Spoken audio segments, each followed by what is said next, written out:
Hey guys, welcome back to the channel. This is a story about what if Naruto is loved by the Fox clan. Before I start, please support for more amazing content and do consider subscribing to my channel and share this video with your friends. This is written by ROAMER79, link in the description and support writer. Let's start the video. October 10. In the less traveled corner of the village, where only the shady characters dared dwell, there was a small group of people huddled into a small opening between some buildings. Today was not a typical day, it was a day of celebration. It was day of remembrance where everyone would gather for the festival and celebrate the 4th Hokage's great victory over the demon fox. For one lone person though, it was a day of fear and regret. You see, for today, he was turning 13. There was no celebration, no friends, and no gifts. Today, like every year during this day, he would be fighting for his life.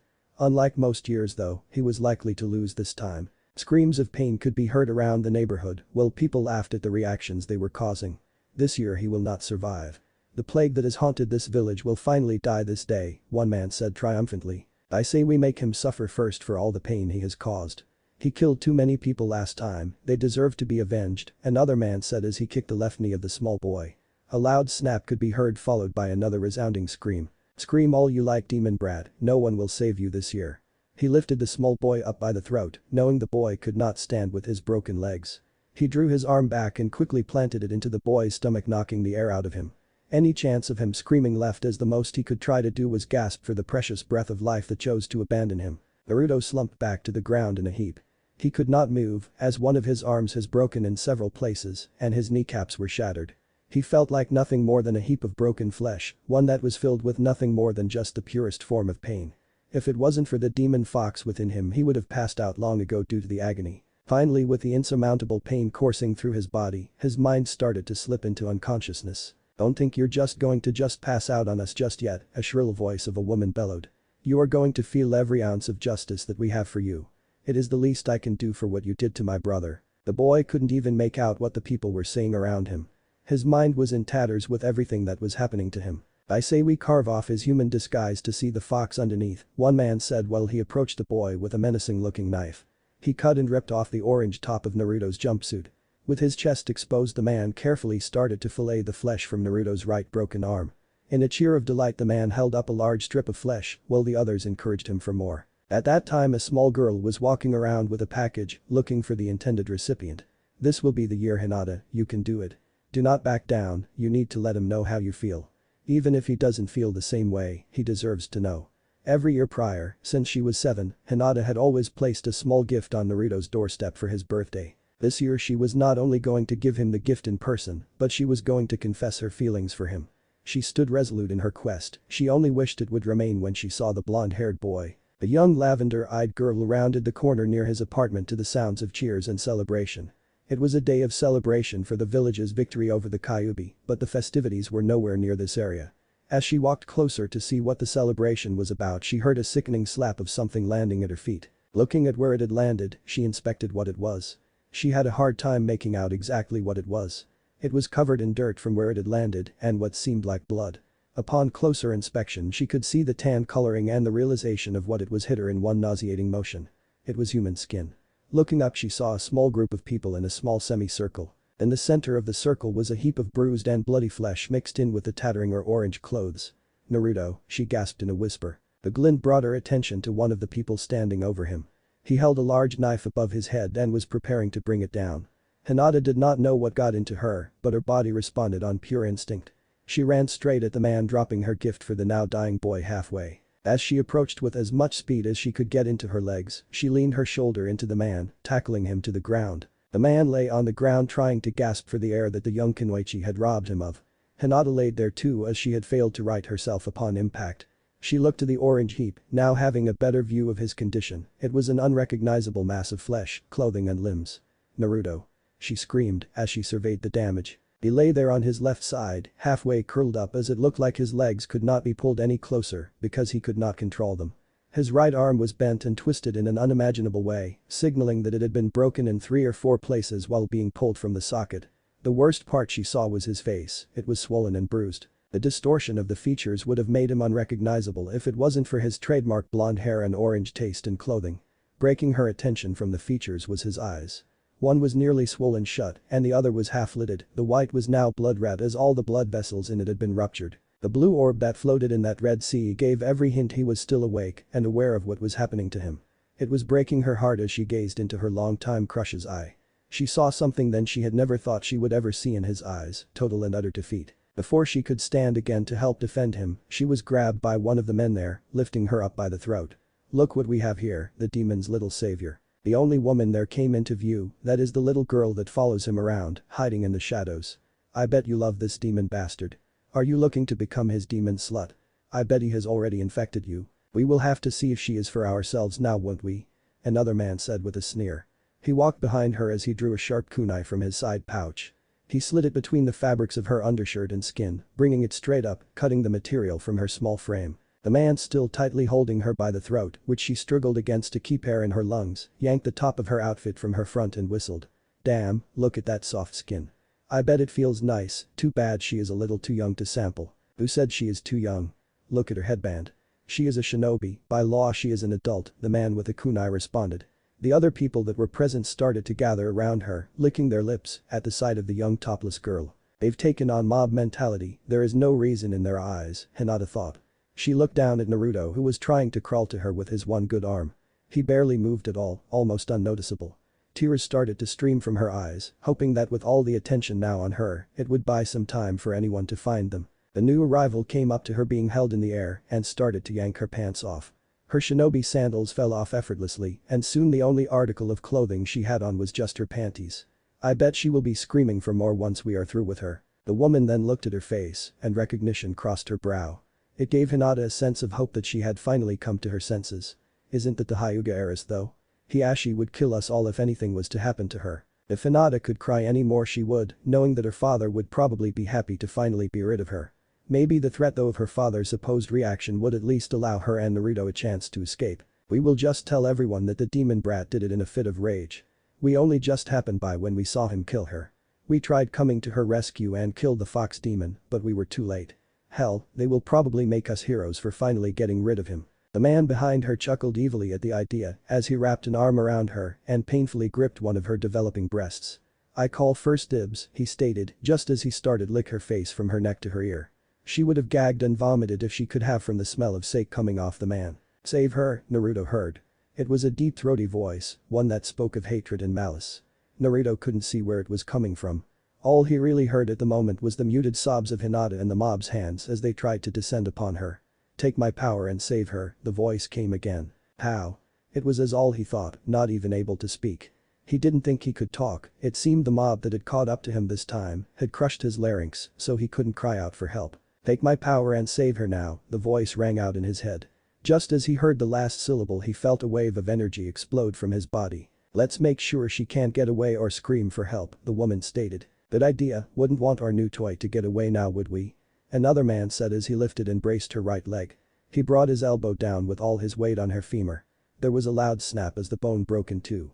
She cried out in pain the best she could, but the grip on her throat let out no more than a squeak, followed by a sob. The man still holding her in the air by her neck took the cue and brought back his hand. With a closed fist and as much strength as he could muster, he swung forward to connect with her face.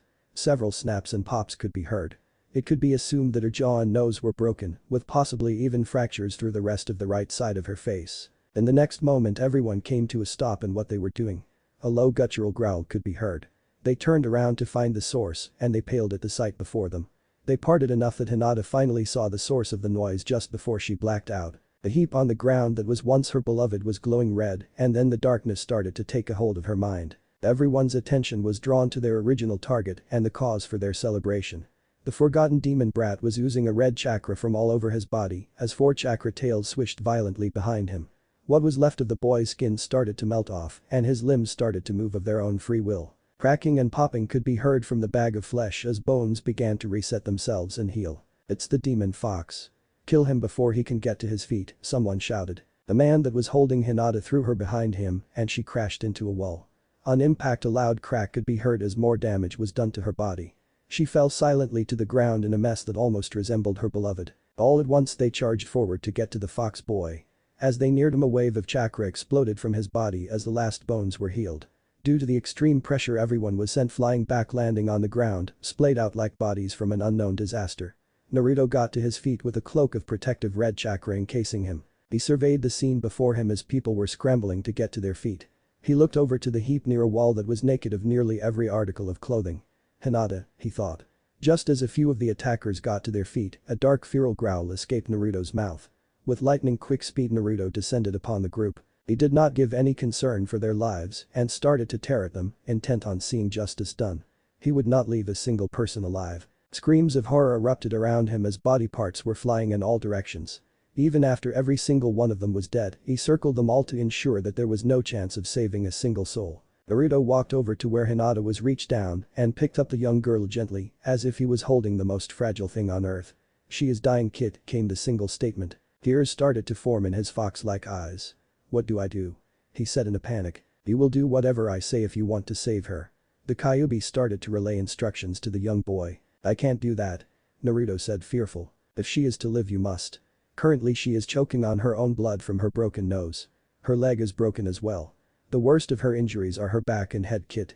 Her spine has been broken in 2 spots and there is severe bleeding starting to make its way to her brain. Even if she is found by medics or you take her to the hospital, it is unlikely that she will even be able to function in society. "You must do this now, it is the only way," the fox said in a matter-of-fact tone. Gritting his teeth, he thought quickly. This is Hinata, a friend from the academy. She had her heart set on becoming a kunoichi and that was going to be taken from her. "No, I can't allow it. I will do it, I have to, even if she hates me for it later." Naruto leaned down and could smell the tears she had shed while she was being attacked. The scent of her sweat was a salty, pungent aroma that still held a faint hint of fear. Beneath it all, he could smell her lavender fragrance. It was in her hair and all over her skin. From that point on, he knew he could track her by her unique smell alone. With a slight hesitation, he brought her chest to his mouth and bit into the fleshy part of her left breast, right over her heart. As he did so, he pumped his chakra into her system to kickstart her already failing coils.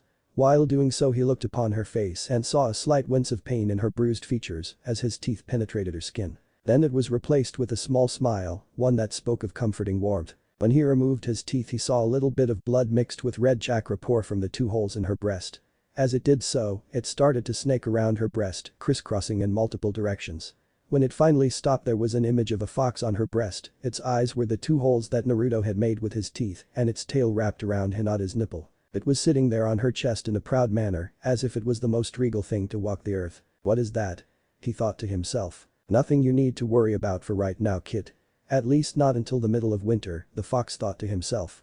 "All you need to know for right now is that she will be fine." Naruto looked around once again at the carnage he doled upon those that tried to hurt Hinata. "What am I going to do about this? When everyone finds out what I did, they will execute me." There was genuine fear in his thoughts, and the demon fox thought that it would be a justifiable emotion given how the village looked upon him. "You are going to run as far as you can for right now. Get out of the village, leave and never look back," the Kyuubi stated plainly. "But this is my home. It is where I want to live. My dreams are here, my dream of becoming Hokage and protecting the people I care about," realizing that his dreams may have just come to a screeching halt with his actions here just moments ago. There was a deep snort within his mind as the Kyuubi chuckled malevolently.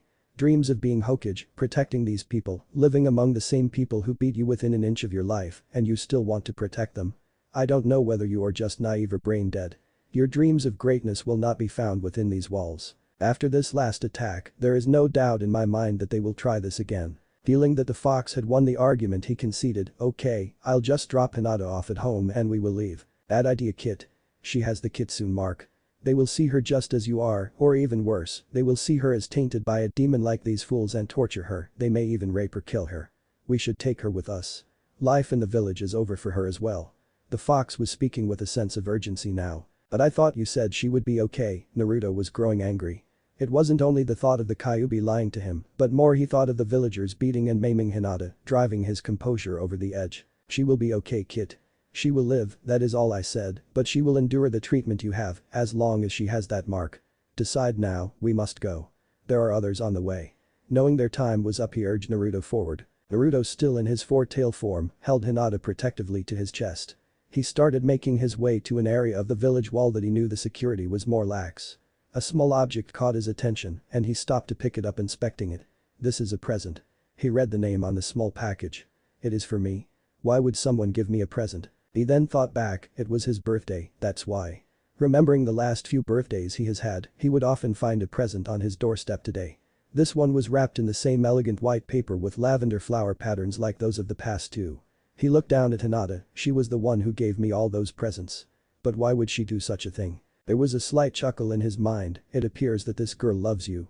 Probably has for quite some time. Naruto knew that what the fox was saying was probably true. He never thought someone could love him in his entire life. No one would ever love him, was what he always thought. Then he thought about what the people were saying when they attacked Hinata. They said she followed him around in the shadows, she was always too shy to tell him. Then they attacked her for the affection she had for him. Any hesitation he had about taking Hinata with him disappeared in an instant. He would protect her, the first person to ever open her heart to him.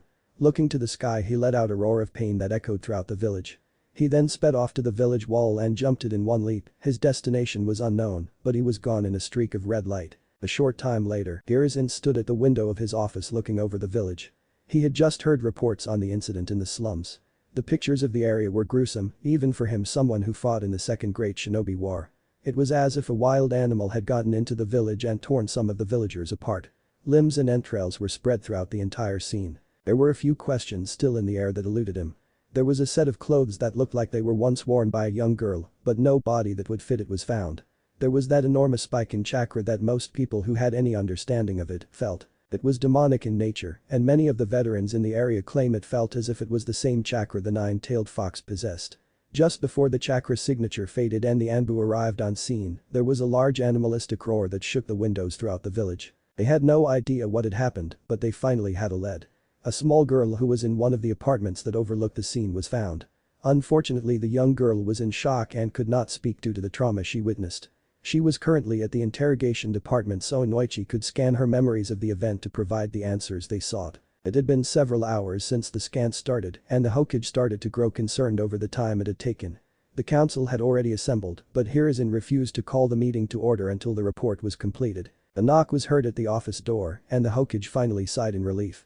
"Enter," he said, and watched the Yamanaka clan head enter. There looked to be something wrong with the man, as he appeared to be several shades paler than the old man could remember. "Are you feeling fine, Inoichi-san?"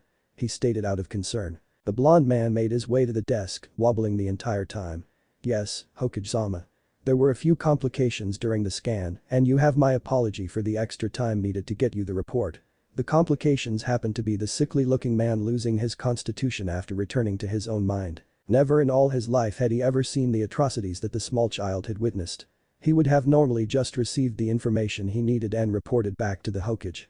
But he had experienced so much trauma looking at the memories that he couldn't leave the young girl there any longer with him. It took him near a half hour to recover. The damage to her mind was so great he couldn't remove the memory, but he diminished the effects as much as he could. He placed the report on the Hokage's desk and waited for the questions to follow. Standing in front of his chair, Hiruzen started to read the report. It didn't take but a moment before his knees gave out and he collapsed into his chair.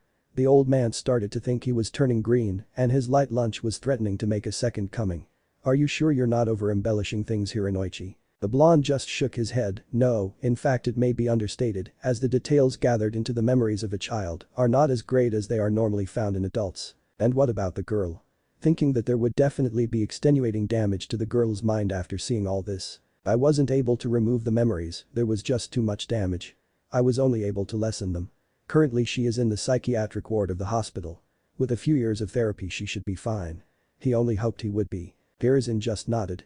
"The council has assembled, I can understand if you don't want to attend after your assignment here. I will attend as well. I don't think anyone in that room will understand what happened by just reading the report," Inoichi said. The two made their way to the council meeting room where you could hear yelling from the moment they turned down the hall. Hiruzen took his place, standing in front of his chair, while Inoichi sat with the Shinobi Council. The Shinobi Council was sitting quietly waiting for the report. The Civilian Council was demanding blood for the murders of several of the villagers. "Enough," demanded Hiruzen, slamming his hand on the table to get everyone's attention. He passed out copies of the report. As everyone was reading the pages, the Hokage studied the expression on their faces. "So the demon brat did do this. We need to hunt him down and finish him off," Mibuki shouted as she skimmed over the report. Hiruzen glared at the blonde-haired woman. "Mrs. Urano, you will watch your tongue when you speak of the boy. That boy, as you call him, murdered several people. I saw the pictures and it looked as if a bear walked into the village and shredded them," she returned. More of the civilian council agreed and started to demand that Naruto be brought to justice. They were trying to skin him alive for crying out loud, he bellowed. It is what he deserved, I am sure of it. He has been nothing but a plague on this village since he came into existence, another man yelled. From the memories we had gathered from that young child, Naruto was just content on letting them kill him. He didn't even react to the beating they gave him. He did nothing until the young Hinata Hyuga was in danger. Does that sound like the monster you think he is? Here is inside, hoping they would see the logic. Irrelevant as to the reason he attacked those villagers. The way he treated those bodies is nothing short of inhumane. It looked as if he played with their organs and made sure he ripped their limbs off. They found a leg buried into a wall by 6 inches. I dare you to tell me that isn't the work of a demon, Mibuki returned. The old man felt a little bile float to the back of his throat as he recounted the scene he inspected. Swallowing hard, he steadied himself once again. They beat the young girl within an inch of her life. What is worse than that, they were all making an attempt to rape her, a 13-year-old girl who was about to graduate from the academy tomorrow. Everyone looked to Hiashi as he had not said a word about his daughter's attack. He looked at everyone staring at him and shrugged his shoulders. In all honesty, it would have done me a favor if they just killed her. My only regret is that I didn't put the caged bird seal on her before this all happened. She was weak and inferior to the Hyuga name. All the shinobi in the room gasped at the cold reaction of the Hyuga head. A slap of wood was heard as Inoichi stood up quickly, slamming his hand onto the table with his chair falling to the floor. How dare you, you heartless son of a bitch. His emotions were still raw at what he had seen. His mind was still in a flurry as he thought it could have just as easily been his daughter. That is your daughter, and all you have to say is that it would have been a benefit if she had died there after being used like nothing more than a child's plaything in the worst of ways. Stoically, Hiashi sat there with a little anger running through his eyes that someone would dare speak to him in such a way. Do not misjudge me, Inoichi. This turn of events does give me cause for concern. It seems that the brat kidnapped her from the village. I do not know whether she is alive or not, but I hope she is the latter and no one finds her body. If someone was to get their hand on her unsealed eyes, it could be disastrous for my clan. That was the straw that broke the camel's back in Inoichi's mind. He lunged at Hiashi, seething with rage. The only thing that stopped him was his former teammates, Shikaku and Choza. Your daughter was beaten and broken, then they were going to defile her, and all you can think about is protecting your precious Byakugan. You even have the nerve to call yourself a father. I hope your youngest learns the truth about you, you soulless bastard. With all this information about the incident and the one person who tried to save her, you side with the civilian council in calling the boy a monster. Take a look in the mirror, high and mighty Hyuga-san. The only monster or demon I see right now is the one in front of me. Every bit of venom he could muster went into those words, and even his friends feared for their well-being should their blonde teammate push a little more strength into his attempt to dismember the pale-eyed clan head. Straightening himself, Inoichi shrugged off his friend's hold as he turned to the Hokage. I think you're right, Hokage-sama. I do not feel as if I am up to attending to the council this evening. My previous mission has taken a lot out of me, and I fear that I may not be able to control my actions as of right now. We all know we wouldn't want another demon running around the village right now, as I am feeling the loss of my compassion for humanity right now, and there are a few people that I wouldn't mind adding to that body count, he said while glaring at the civilian council. If you would please excuse me, I will take my leave. Hiruzen nodded and it seemed as if you could hear a pin drop until the door closed behind Inoichi. Then everyone exploded into an uproar, making demands. A migraine was quickly forming in the old man's head. That is enough. He bellowed to get everyone's attention. It is very late as it is, and we will continue this tomorrow. Meeting adjourned until then. What about the demon brat? He is still out there running loose and a very real threat to the village. We should send out the Anbu right now to hunt him down and kill him, said Mibuki. I said this meeting was adjourned. Do not think you have the power to make such demands of my shinobi, you madam do not. If you are that scared, I suggest you run back home and lock all your doors, turn off all your lights, hide under your sheets, and pray to Kami that the demon does not find you. After that response, the Hokage turned and left the council chambers, only to hear more arguing from both sides. Hokage Tower. The last of the night sky had just disappeared over the horizon, giving way to the morning. One person had seen it come and go, as sleep for the night was not an option. Of course there was work to be done in preparation for the next day, but his mind would not allow him sleep. Even when he had tried, his mind would conjure images of the scenes of yesterday's brutality. Not only had sleep been kept from him, but also eating seemed impossible. Anytime he would think of or look at the pictures, bile would rise to the back of his throat, threatening to bring some imaginable contents with it.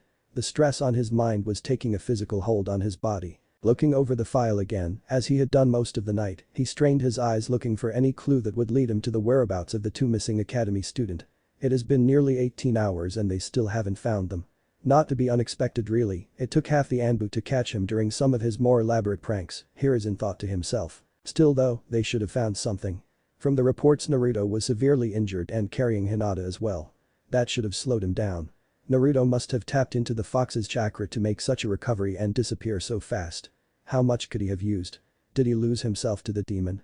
If he did, it would be unlikely that they find the girl alive. Since they haven't found her body, it is likely that he did not succumb to the fox's influence. Not much could go worse at this point for the Hokage. Not only did he have to deal with the attack yesterday, he also had to assign search teams to look for them. His plans for team assignments of the soon-to-be graduating Genins were completely thrown out the window, and he had made new listings. Even if they did find the two, it would be unlikely that they would be approved for team assignment and be held for next year, that is if he could keep the council from interfering. There was also the cleanup of the village after last night's overzealous celebration. Word had spread rapidly throughout the village that the demon Brad had left the village for good, and the villagers had celebrated in a more intense way than they would have normally done during the Kyuubi festival. There were a few burned buildings, trash was thrown everywhere, many people were now held in the Anbu containment facilities. Deadly fights broke out, and the medical staff was more than busy trying to heal those who'd been caught in the more harmful festivities. Hiruzen sighed deeply as he heard the window behind him open. This was something he was not looking forward to. He knew the time was near, past due in fact, but he had hoped that with the current events, fate would be kind to him and give him some sort of relief. Fate had no intention of being so kind. It's good to see you, sensei. The white-haired Sannin said to the Hokage. I didn't expect you to be up this early when I returned to the village, but as I was on my way to the I mean to expand my research, I saw the light was on. So I figured I would hand in my report and go check on my godson. I know I missed his birthday yesterday, but he was fine with all of his friends celebrating with him. I don't think he would like an old man like me embarrassing him, he said with a boisterous laugh. At the mention of the man's godson, Hiruzen stiffened like that of a board. This was not going to be easy. The Sannin had been away for 13 years and had planned on coming back to celebrate Naruto's birthday and watch him earn his genin rank. Before the incident, Hiruzen had even placed the blonde on the team his father's student was to teach. He thought that Kakashi, being the Yondame's student, he would be the best candidate to teach the boy. Jiraiya noticed the tensing of his sensei and walked around to the front of the desk to lounge in a chair. You look like crap, old man. I can see why after seeing the state the village is in. Looks like the festival went a little out of control.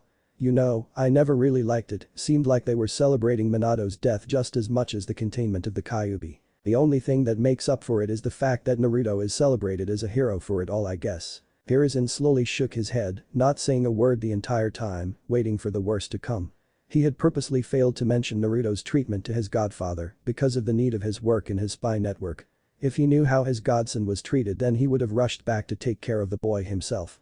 It was a selfish thing to do, but it was what was best for the village. Jiraiya got a confused look on his face as the old man shook his head and slid a folder toward him. He picked up the folder and hesitantly opened it and started to read the contents. The reaction was almost instantaneous. His body became rigid and rage could be felt throughout his whole body.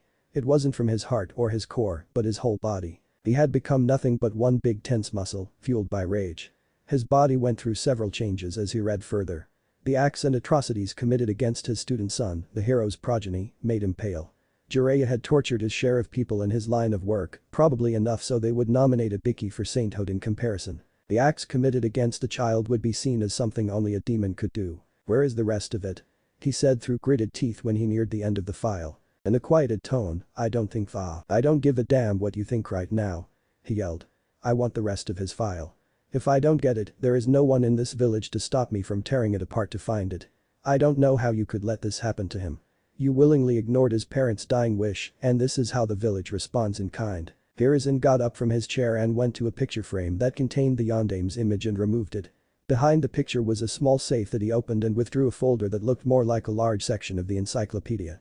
Putting everything back in place, he returned to his desk and set the safe contents down in front of his former student. Not saying a word, he allowed the man to look through the contents. As Jiraiya looked through the folder, skimming page after page, he thought that this had to be a joke. In the folder were pages from hospital visits, Anbu detainment memos, civil complaints, more hospital visits, and even a few pages concerning his ejection from the orphanage. He closed the folder and put it into his bag, not wanting to return the file until he could spend some time reviewing it all. When he had returned his gaze to Hiruzen, there was a fire of destruction seen in his eyes. What the hell happened here, old man? I don't want to hear any damn excuses or apologies. You sent me on this assignment 13 years ago, giving me your word you would watch after him. I returned today to find out that rabid animals have been treated better. Things are complicated where he is concerned, the Hokage stated. It didn't seem anything that he was going to hear was going to quench his rage, and the words from his old sensei were not even causing steam. Complicated my ass. He was less than a year old when he ended up in the hospital for the first time for apparent blunt force trauma. How does a 1-year-old suffer blunt force trauma in a one-story orphanage? The aging man winced at his student's words, he remembered the incident. The boy looked as though he was nothing more than one big bruise, while blood trickled from his nose and ears. Shame filled him anywhere Naruto was concerned. He failed in his promise to protect the boy. Defeated he responded, Don't you dare say you're sorry, you have no right to try to apologize to me for the horrors this kid went through.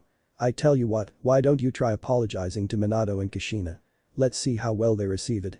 Apologize to the kid, he was the fourth son for crying out loud. You didn't even have enough respect for him to ensure that his kid was safe. You really are a piece of work. Now look here Jiraiya, the Hokage tried to exert some authority. You have been gone for the last 13 years. On a mission you sent me on, with the assurance that you would care for him, the Sannin interjected. Yes I know, but it still does not change the fact that things have changed here in Konoha. The village does not operate as it once did, he continued, slamming his hand on the desk to make his point. No shit it doesn't. But from the last thing I remembered here, you at least had some authority and a will to use it for the good of the village. But obviously you couldn't do that because you couldn't even care for Naruto. Or is it you cared more about the village than the child that helped save it? This village wouldn't even exist if it wasn't for him. We have councils that override me from time to time, especially where Naruto is concerned. They have looked to the boy as an excuse for anything that is wrong in their lives. I have done the best I can with what I have. He knew he was wrong, there were other things that could have been done, but the consequences were unpredictable. There was nothing that he heard from his sensei that was going to make him understand. You haven't done shit obviously. And what is this about councils? Last I knew you were the Hokage, you had the final say in everything, council's approval or not. You have fallen old man, you were known as the god of shinobi, now you're nothing more than a joke-playing politician. Just tell me where he is, I will get him and we are leaving the village until I can find a reason to return this time. The insults were warranted and he accepted them for his failing. His student was right, he could have executed complete authority over every decision concerning Naruto, but chose not to in fear of repercussions of the civilian council's threats. Letting out a sigh he stated, we don't know where he is at the moment. What do you mean you don't know where he is? It's been nearly a full day and you still haven't found him. Jiraiya was getting ready to explode.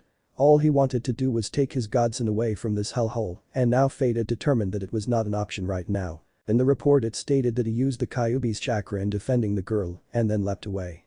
We think he left the village, but no one reported seeing him leave, Hiruzen returned. With these injuries he should be in ICU for the next 6 months, he said in disbelief. Thanking some unknown force he was able to at least shed some good news to his student, most of his injuries heal in about a day, 2 at most. Only the most severe injuries will take near a week. We think this is because the demon's chakra is healing him. Jiraiya laughed at the thought. Seems ironic doesn't it?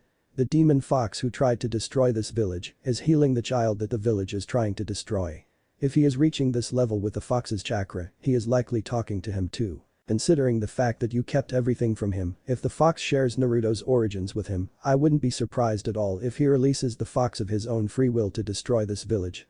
They would deserve it after what they have done to the child. Jiraiya got up from his chair and made his way to the window. I will go look for him myself, and you better hope I can find him before any such notion does happen. When and if I return with him, things will change around here, starting with Naruto's heritage being revealed. Then I will handle that damned civilian council myself. With those last words and leaving the Hokage with his head hung low, Jiraiya set out to look for his godson. Late in the morning, a single blood-curdling scream sounded throughout the forest. The wildlife in the area tried to quickly escape the threat that was sure to follow such a noise. Birds took to the skies as deer bounded for deeper brush, and forest rodents quickly tried to make it to their burrows before whatever made the sound came after them. The sound was coming from just inside the entrance of a small cave, where a girl could be seen sitting up frantically waving her arms and kicking her feet, trying to ward off any would-be attackers. What made the sight more noticeable was that there were no attackers to be seen anywhere. When her eyes finally opened she looked around frantically trying to see where she was. She was just inside a cave and saw the cave wall just behind her. Quickly she scooted on the ground to place her back against the wall as her mind raced through information. As she kept trying to see where she was, she would likely see what she last remembered. Faces came to the forefront of her mind, and as they did she would flinch in fear. She could hear their laughs in her ears and the things that they were saying. She pulled her knees up to her chest and tried rocking herself into some semblance of comfort. Much to her dismay, the vision still assaulted her mind and convulsions ripped through her body. Suddenly she turned her head and released the contents of what remained in her stomach.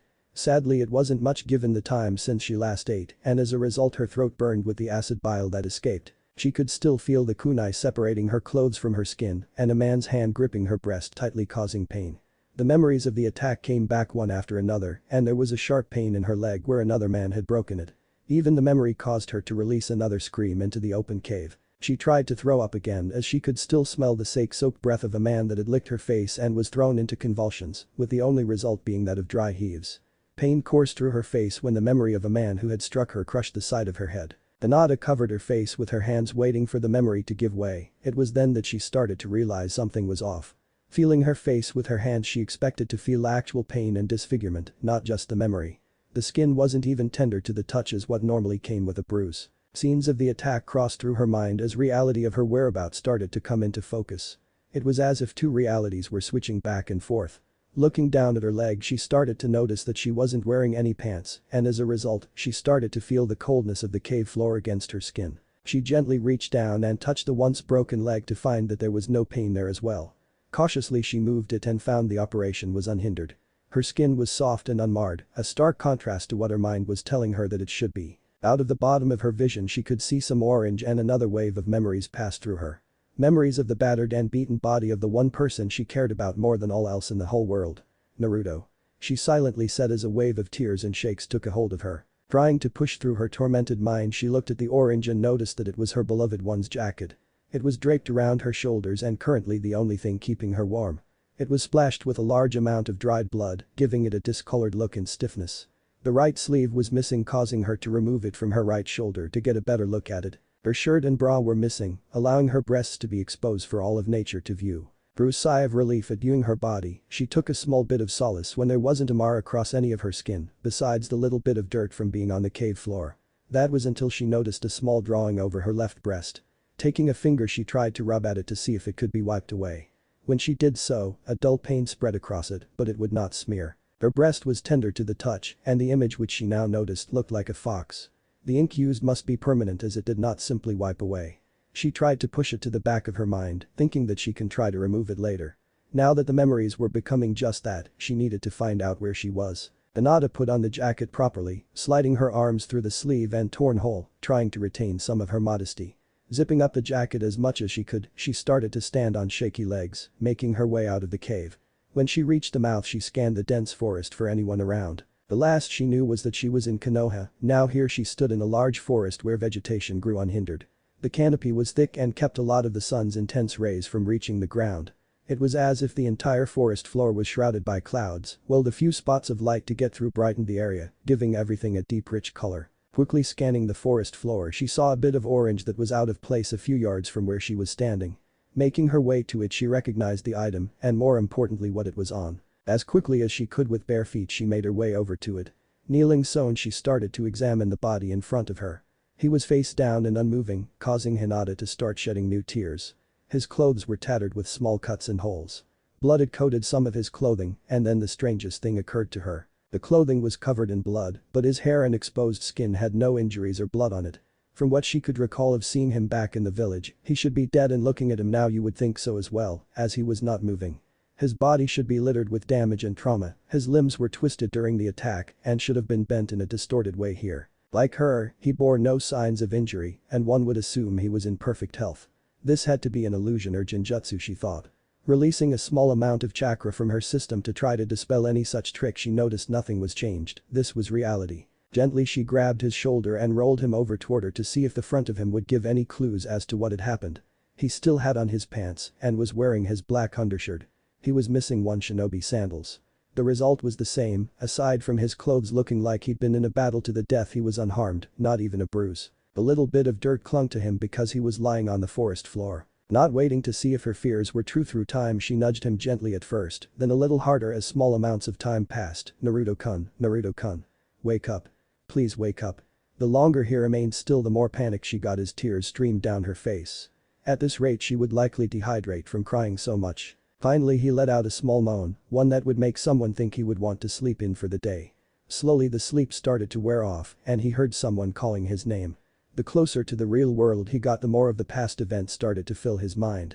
Suddenly he shot up, startling Hinata, causing her to almost fall back. "Hinata-chan." He cried out as his eyes popped open, then closed again as the light from the surrounding forest left him with morning blindness. He started blinking rapidly to get used to the light while scanning the surrounding area. His eyes finally came upon the girl that was next to him. It was her voice calling to him. "Hinata-chan." He shouted again and leapt at her, pulling her into a hug. Her body stiffened from the sudden contact with Naruto, then slowly started to relax and melt into him. Before she knew what she was doing, she had wrapped her arms around him and was hugging him just as tightly. It was as if her body was responding to his and it was working of its own free will. In the past she would just faint even if he looked at her or paid her the smallest amount of attention. This was a new sensation for the pale-eyed Hyuga and one she hoped would continue. Reluctantly she pushed herself away. The need for answers was more powerful than her need of being held by the blonde. "What happened to us, Naruto-kun? Where are we and how are we not injured? I think I saved you when they attacked you. As far as being hurt, I usually heal quickly, a day or two at most. I don't know how you." He trailed off as a memory came to the surface. A blush quickly appeared on his face as he relived the memory. "I bit you," he said quietly, looking at the young girl's chest. Hinata strained her ears as she tried to pick up on what Naruto had said. Finally she was able to understand what escaped his mouth and a slow process started in her mind.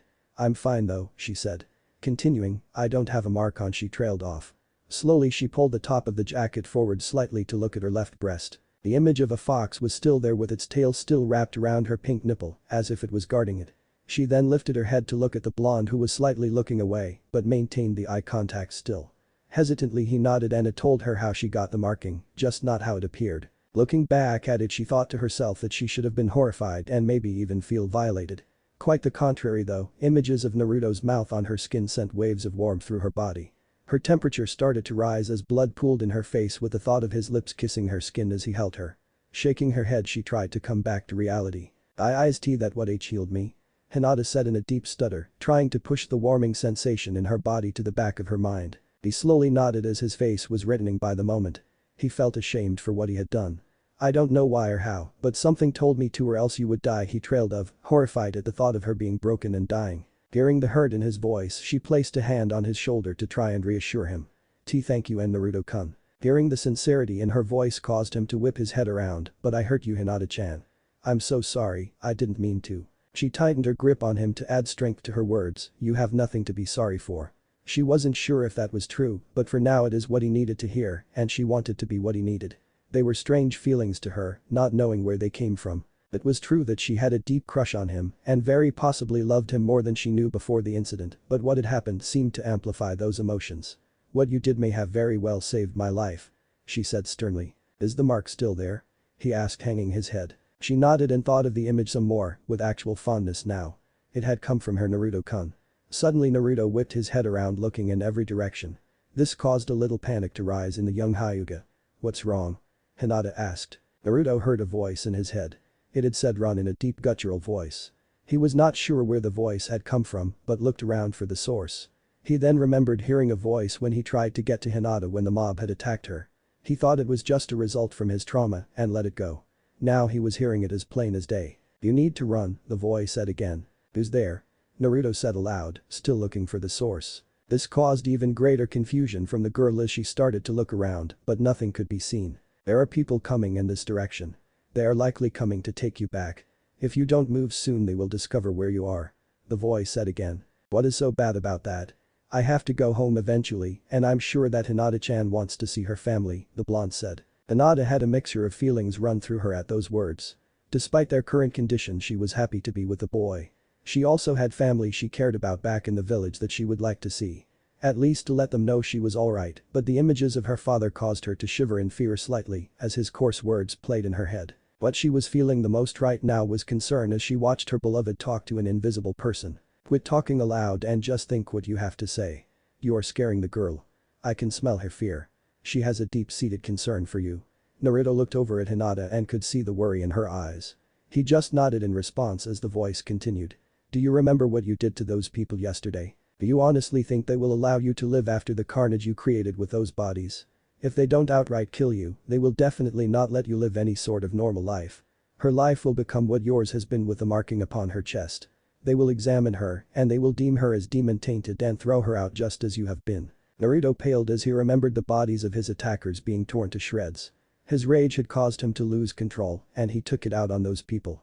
He tore them limb from limb, often using an arm or leg as a weapon to beat another person with. He started to turn green, and he saw clawed hands, possibly his, slash at the midsections of a few, their insides falling to the dirty ground. One person happened to take a step back after a swing and only had a small but deep gash. The woman frantically tried to catch her insides and pushed them back as he leapt at her again, this time grabbing her head and slamming it to the ground. The impact was punctuated by the cracking of the skull, while the eyes and parts of her fleshy pink brain erupted from the eye sockets due to the overwhelming pressure. Naruto rolled over onto his hands and knees in a fit of dry heaves. When they had stopped, he looked at Hinata, whose concern for him had only grown. He then knew that what the voice said was most likely true. His death didn't matter much, but he would not let Hinata, who had been one of the few people that ever showed kindness to him, suffer for anything he had done. Naruto got to his feet as his legs shook.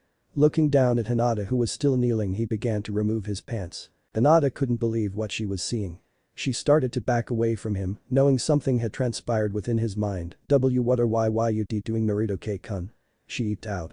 Even though she was young, she had thoughts of them being romantic at some point in their lives. It was even one of her greatest fantasies and often played in her dreams, but here and now, she was not sure how to react. He looked down at her once again as her words sunk in. He gulped at the sight of her pushing herself away from him. Her legs were in front of her and were slightly parted, giving him a full view of the only original clothing she still had, her underwear.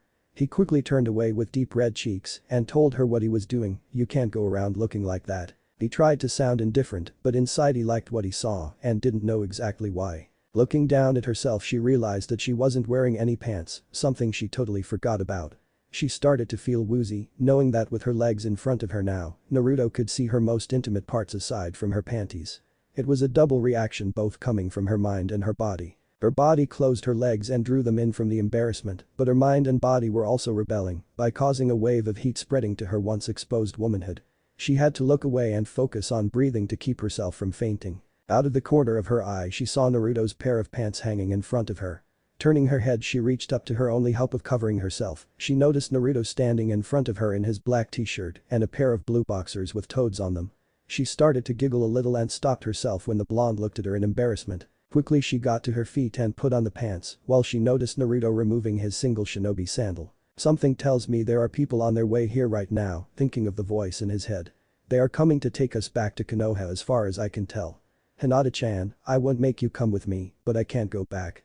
Not after what they did to me last time. Hinata's eyes widened as the tenses of those words rang through her head. You mean there were other times? Her temper started to rise at the thought of the villagers doing this to her Naruto-kun time and time again. She knew the villagers looked down on him, called him names, and even sometimes threw rocks at him, but to maim him repeatedly over and over again. He looked away from her, trying to keep her from seeing the shame in his eyes, and he nodded. This happens every year on my birthday. Most of the time I would just get a beating, but this time was the worst. I thought I was actually going to die this time. Suddenly he felt as if someone was trying to squeeze the life out of him. The moment he felt the trembling and heard the sobs, he knew it was Hinata. It was strange, he had never been hugged before, nor had someone ever shown true concern or cried for him. But here was this shy girl he knew from the academy, doing both. He stood there frozen as he tried to think about it. He decided to accept it and turned around in her arms to return the hug. He felt warm and safe in her arms, along with something he couldn't describe due to the lack of experience. Gently he pushed her back to get her attention. Thank you, Hinata-chan. They are almost here and I must leave before they spot me. He started to walk away but was stopped in his place by a small hand holding onto his arms. He looked at her, seeing the tears roll down her face. Hinata was shaking her head vigorously, trying to say something. Not wanting her to strain herself in thought, he responded, I have to. Hinata-chan, you saw what they did to me, to you. I won't go through that again. Shaking her head more violently, she spoke, finding the word she was looking for. You can't go, not without me. She was crying and she couldn't control it. The problems she had with her family seemed minuscule compared to the life he had. She knew her family had casted a downward eye upon her, thinking she was weak, but they had never beaten her out of sheer enjoyment or with an intent to kill her. Hinata-chan, he said in a whisper. Because I love you Naruto-kun, she eeped when the words she had been longing to say to her beloved escaped her lips. Her eyes grew as large as saucers and her cheeks turned bright red, as if the sun had burned them. Seeing the look of shock on his face, she took advantage of her newfound courage and leapt forward. Quickly, before she could lose her resolve, she wrapped her arms around his neck, pulled herself up to him, kissing him directly on the lips. Much to her surprise, he wrapped his arms around her waist and pulled her in close, adding his own pressure. Naruto was unsure what he was doing, all he knew was that the girl in front of him confessed her feelings for him and kissed him. He wasn't sure if he was just reacting to her actions or if it was something he was feeling deep inside for her. Whatever it was, he did not want it to stop. Longing for the idea of being loved and to have someone pour out their emotions to him, it was at least a chance to grab onto a dream he never hoped to wake from. Soon they parted, still holding each other though, and he nodded. He took Hinata by the hand and they left the area, hoping to put some distance between them and those that looked to take them back. The academy, 7 young students filled the classroom, chatting loudly as they waited for their soon-to-be ex-teacher to enter the room, giving them insight to what their future may hold. They had all passed the genin exam and today they would officially be known as ninja. Adults in the eyes of the village, they will be further trained in the arts of the shinobi, becoming employees of the village and assassins. Most will live their lives in secrecy, their deeds never known to the village, while some may become known for their greatest of accomplishments, legends in their own right.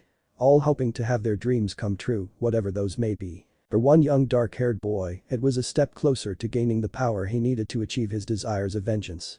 Breeding, he was trying to ignore the people around him as he thought upon his goals. Sitting on one side of him, yelling across to the other side, sat a pink-haired girl who had been trying to talk to the boy until she was interrupted by her former friend and her now greatest rival. They continuously fought for the boy's attention and affection. Today was no different than it had been in the past. "Dust you watch, Pig, I will be on Sasuke-kun's team," the pink-haired one's voice bellowed. Face to face they argued across the boy's lap. "Not a chance," billboard brow. "Besides, if you haven't noticed, there are only 7 of us here," the blonde girl said sharply. Not understanding what her rival was getting at, she snapped back, "What is that supposed to do with anything?" Realizing that the smartest girl in class hadn't figured it out yet, Ino continued to poke at her with a proverbial stick. "Each team is made up of 3 genin billboard. With only 7 here, there are only enough students to make 2 teams. That means someone will have no team and will have to wait until next year. That means nothing. I will still be on the same team with Sasuke-kun, pig," she exclaimed, hoping she would not be the one left out. Ino just shook her head with a smile and a chuckle. "Still haven't figured it out, have you? Everyone here besides you is a clan heir. Do you think they will pass on us when they could just push you to the side, knowing that your family comes from the civilian side?" Ino didn't really think she would be on Sasuke's team, more than likely they would try to recreate her father's team with the clan heirs, seeing as how effective they were in the last war. That still didn't stop her from rubbing it into her rival's face. Sakura looked around at those in the class and she had to admit that her former friend was right. Fear of being left out or behind started to settle within her. Trying to hide it, she flung herself back into her chair and crossed her arms. Not wanting to admit it, she sighed angrily. "We will see about that, Ino pig." She thought frantically and remembered about 2 others that were supposed to be here in the class as well. If the rumors were true, then the quiet Hyuga girl was supposed to be here too, and somehow the blonde knucklehead of the class passed after the school let out yesterday. Unfortunately, rumors were alive and rampant in the village of the Hyuga disappearing, and the blonde was wanted for questioning in connection with dead bodies found in the shady district of the village. There may be hope after all, she thought. A few moments later, the class door opened up and their teacher entered the room.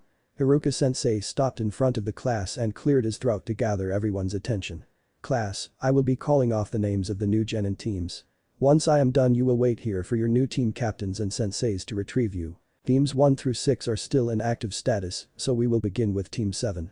This will be Kiba Inuzuka, Shino Aburam, and Sakura Hirano." Sakura took a quick glance at Ino with a look of disappointment for not being on Sasuke's team, but also of being victorious for being assigned a team. Ino looked a little worried then. Knowing she had a 25% chance of not being assigned a team now. She was almost certain her chances were smaller than that since the village would not pass up placing Sasuke in a team. Since he was from the Uchiha clan, they would want to do so as soon as possible, and she was lower on the grading curve than the other 2 students. Team 7 will be led by Kurina Yuhi, Haruka continued. Next is Team 8 led by Asuma Sarutobi. This will be Shikamaru Nara, Choji Akimichi, and Ino Yamanaka. Both girls looked at each other in amazement. Their vision of each other was quickly obscured by a boy's body slamming his hand down on the desk in front of him. "What the hell about me? What team am I supposed to be on? You cannot leave me without a team. I demand to know why this happened," he exclaimed. Haruka didn't even look up from his paper. Yes, Sasuke Uchiha, knowing that this would happen. Sasuke was a demanding student, always thinking he was better than everyone else, and often took pleasure in proving it to those who would think otherwise. "You are to report to the Hokage tomorrow to discuss your further training. Your new senseis will be in shortly to retrieve you." After the last statement, he left the class. Sasuke was taking the news in a horrible fashion, kicked the chair behind him and left the class as well, while everyone stood in the room with their mouths agape. The famed Uchiha had been passed up for a team. The afternoon, his mind drifted from all the events that have taken place. He was not a proud man at the current moment and there was little in the room to offer him any boost in his morale. Eruptions of arguments crossed the large table as accusations and debate flew from mouth to ear with no sense of order. After his earlier meeting with his student, there were a lot of ideas that passed through his mind. Looking back at that conversation, there was a small spark of fire starting in his chest. How could he not see what has happened to himself over these many years? He was once a great man, leader, and a god of shinobi. Now he is a shadow of his former self. He wasn't sure if it was the earlier meeting with Jiraiya or if his sanity was finally being pushed too far. Enough. He bellowed. Silence took a hold of the camera as everyone looked the Hokage. In recent memory they have never heard the old man speak as such to the council. He paused to ensure that everyone knew how serious matters were now and that things were going to start changing at a rapid pace. I know it is late and for that I apologize. This is not a meeting so you may endlessly bicker to each other like women in a bathhouse. I am the Hokage and although I have seemed to let my sanity slip and forgotten my role in this village, leaving most of you to corrupt the values of generation past, I will look past this and we will start anew right here. Mouths hung open, even Shikaku was paying attention now. The wording was hard to put together and they were not sure if they were being insulted or not. What gives you the right to speak to us as such and make accusations that we are corrupt? A portly man from the civilian side chose to utter his ignorance. A scowl crossed Hirazen's face as he started to stand, getting more attention and serious looks from the other members in the room. There was an interruption though as he was ready to stalk toward the man and the sound of a large thump from the door that had been sealed to prevent others from entering and eavesdropping. There was another loud boom before the doors fell forward in a cloud of dust and shrapnel. Because he is the Hokage and you are nothing more than a sniveling worm that feeds off the suffering of others to gain the insignificant little bit of power you only think you have attained, a voice from the cloud said in a tone that dared those to argue the fact. Only a few people could put a face to that voice and the Hokage sighed as he knew this was inevitable. For those that were in the know of the shinobi ways, the room was sealed in some of the most powerful fuinjutsu that the village had to offer. To just come through it as if you were just knocking on the door meant that you were just that powerful or that pissed. This person was both. The large hulk of a man that most had known to only wear a smile walked through the cloud with a sneer as he looked at those seated at the table. His long white hair swayed back and forth lightly behind him as his wooden sandals clacked along the floor as he walked further. What is the meaning of this, sensei?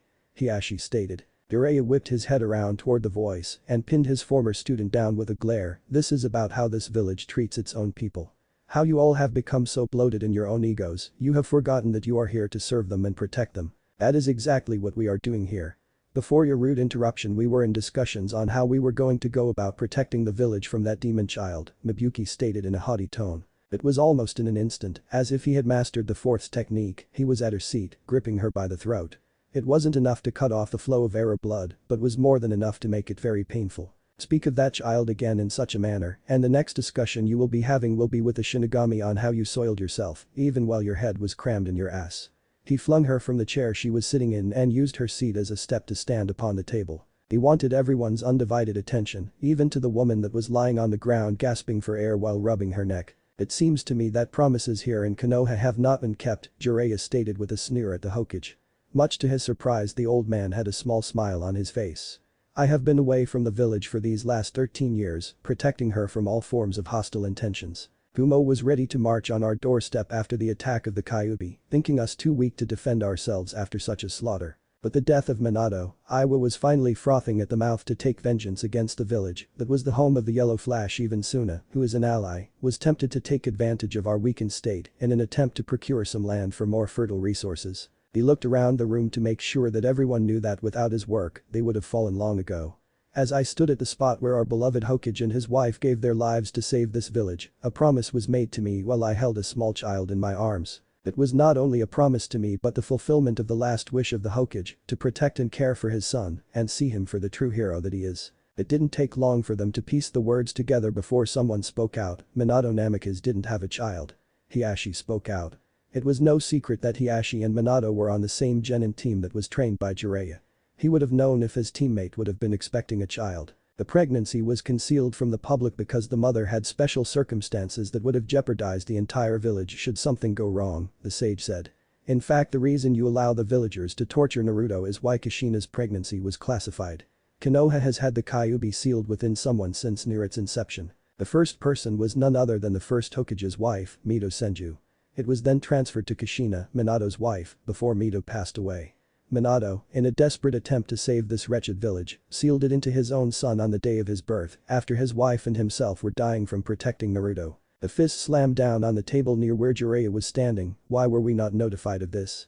Inoichi questioned. Because the civilian council sealed those records from the public records and future councils, Hiruzen spoke after listening to everything. Jiraiya turned to the aged Hokage and walked down the table to and looked upon his sensei, and that is why I am so pissed right now. You're the Hokage of this village, you have all the power, and you did nothing to stop this. I spent years looking out toward our enemies, ensuring that they would never seek to attack us. Little did I know that the biggest threat to my family was within these walls. The thin man who had been listening to everything with a regal appearance decided to add his two ryo to the discussion. You speak in a tone that is threatening to the village. That is tantamount to treason. Like I give a shit after everything you have done to my godson, Jiraiya said as he walked over the civilian councilman. Sitting on his heels he stared deep into his eyes. What are you going to do if I said I was threatening the village? Are you going to detain me? Haul me to the interrogation building for a little of your re-education classes? He asked. I would like to see you try. Standing once more he walked to the center of the table. I will be leaving the village though, but not to return to my network. I will be following and finding my godson. I have a good idea where he is heading. Then you will be returning to the village? Tsu asked. Jiraiya shook his head. No, I will be training him and his young girlfriend. We may return, but it definitely won't be for some time. But believe me when I say this, when and if we return, there will be hell to pay, especially to those that sit in this room. The Ashi tensed at the mention of his daughter being involved with a demon child. There will be no such thing as my daughter fraternizing with that thing. The grin spread across the white-haired man's face that sent chills down everyone's back. Normally I would just take your head for referring to Naruto as a thing. I will let that slide because what I offer you now will cause you more pain than I could ever inflict on you. He reached into his pocket and withdrew a small package that looked like it had been wrapped as a gift in fine paper. The Ashi caught the package and reopened it. It had been opened before to check the contents. Looking at the item, Hiashi paled. Inside the small box was a photo frame that was decorated with a small frog on the upper left and lower right corners. The photo was the cause of the proud Hyuga's distress though. It was a picture of his daughter with a timid smile, very reminiscent of his dead wife's smile. Written on the photo in very elegant handwriting was the words to Naruto. I love you, Hokage, Hiashi yelled. You must send out a search team immediately and bring my daughter back, alive or dead, it matters not to me. Under no circumstance may that tainted boy sully the Hyuga bloodline. What is wrong my student? Don't tell me that you are afraid. Jiraiya asked. The venom and sarcasm was thick in his voice. Now what could the great and mighty Hiashi Hyuga ever be afraid of, I wonder? Oh, I think I know. Maybe it might be the prospect of pale-eyed, blonde-haired children running around. The Sannin leaned in closer to his former student, reeling in the misery that was spread across the face of the head of the Hyuga clan. That's right, blonde, pale-eyed children without your oh-so-precious seal to mar the skin of their forehead. Jiraiya could practically see the foam dripping from Hiashi's mouth. You know, I wonder what they would eventually try and the sounds they would create if I happened to gift them with a set of my limited edition signed copy of my series. Your daughter looks shy, but I bet she is a screamer. That was the breaking straw to the Hyuga clan head as he lunged at his former teacher. Some would say his eyes turned red from rage as he went for a killing strike. The elder man merely swatted the strike away and brought up his own hand. Within his hand was a swirling orb of concentrated chakra, one that Jiraiya slammed into the right side of Hiashi's chest. When the technique connected it caused the clan head to be launched from his lunging position to the far wall where he slumped upon impact. I am truly disappointed in you Hiashi. As one of my students you should have known better, the Sannin growled out. I will take my leave now Hiruzen, but if or when I return I would expect there to be some redeeming qualities in this village. With that Jiraiya hopped off of the table and made his way to the door. Just before he passed through the doorway he looked back one last time and shook his head in disappointment and regret. Later that night, near an open field far away from the prying eyes of Konoha or any other village for that matter, two young teens were fast asleep. Comfortable in the thought that they were in an area that they were safe from anyone that would be pursuing them. They stayed just in the tree line of a forest, only covered by the roots of a fallen tree. The boy laid out more in the open, his orange pants evident against the green of the grassy ground. There almost seemed to be a defensive nature to his body as he slept, as if he had been trained throughout the years to be aware of threats even while asleep. Protected by the roots of the tree slept a young teenage girl. She appeared comfortable as she was wrapped in a light fabric that resembled a sheet. Under the fabric she was wearing a pair of recently acquired baggy brown pants and a loose-fitting shirt. Also covering her torso was an orange jacket that matched the jacket of the pants that the boy was wearing. Throughout their travel to reach this location they happened upon a village where the young man had snuck into the yards of several people to gain the articles that they were now in possession of. The boy, Naruto, did not care much for taking what did not belong to him, but it was necessary given their current status and recent events. He kept a memory of where he had taken each article of clothing or cloth, that way when he returned to this village once again, maybe while traveling, he would be able to repay them for the involuntary sacrifice that they undertook. After a few crusts of bread and the little meat he could find from the village they ate in relative silence, but thinking the same thing, what now?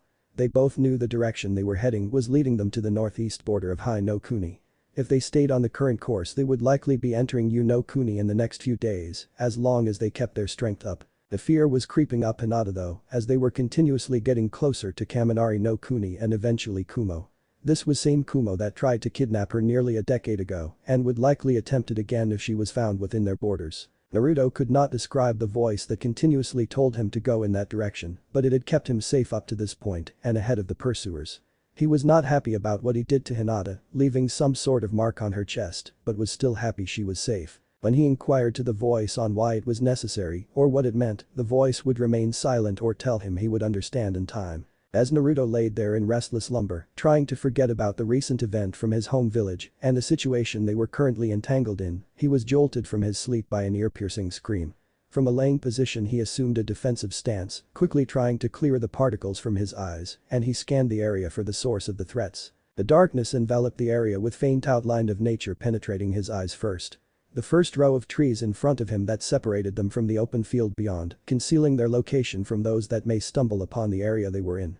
Other trees dotted his vision to the left and right, but no threats were seen in any of those directions. Quickly he spun around to peer into the nest of roots where his female companion was supposed to be resting comfortably. There were no perpetrators in the small natural alcove, but the girl there was thrashing, and it seemed she was doing it in her sleep. It was a little strange considering that she was wrapped in the sheet he had taken to help keep her warm in the event that it would be cold at night or they would need to construct some form of cover. But the whimpers and panicked breathing were definitely noticeable. Relaxing his guard a little, Naruto got down on his hands and knees to enter the confined space to check on the petite girl. Upon closer inspection his heart was breaking at the pain that was playing its way across her face. She was in the throes of a nightmare, likely reliving the events of the attack. For the life of him, he had never dreamed of the attacks on his person. He had heard at some points people that suffered under a lot of trauma often did relive them in dreams, but he did not. He remembered the attacks, all of them in fact, but never suffered the debilitating nightmares that Hinata was now suffering with. The most recent attack was a little fuzzy though, but he remembers being on the brink of death before she appeared and was quickly in the same situation he had found himself in. By the way, she was not wearing any clothes. It was likely that they had tried to rape her as well. "Don't hurt him, don't hurt Naruto-kun," she shouted in her sleep. His heart clenched in his chest at her slumbering declaration. Here was Hinata, in the throes of a nightmare with her body being broken within her dream realm, and she screams for his safety. Reaching out he strokes the dirty yet soft skin of her cheek. Instantly, as if her body acts of its own will, she inches closer to the source of the warm hand that caressed her. Naruto smiled as she unconsciously settled her head onto his lap while he ran a hand through her short hair repeatedly, finding solace in the silky feeling passing through his fingers. As time passed he grew more tired but did not want to leave her side as it seemed the nightmares ceased when she was near him. Gently moving her and repositioning himself, he finally made it to a lying position while she rested her head upon his chest. Before sleep took him once again he looked down at the face of the young Hyuga and could make out the faint outlines of a smile spread across her lips. 4 days later, it had taken Jiraiya 4 days to prepare for his long journey. He needed to acquire supplies not only for himself but for the 2 teens he was going to be tracking. There was also a great amount of information that he needed to collect as well.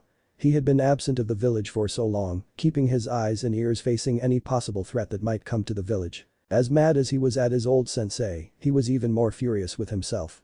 He was blind to and absent to the one person that should have taken priority over everything else in his life. If he had to admit it, he would have likely made a different decision 13 years prior, knowing just a fraction of what he knew now.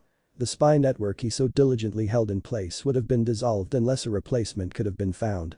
He was certain that under his tutelage, his student son would have graduated well before now. There would be a likely chance that he would have already started teaching him of the frogs and the frog contract.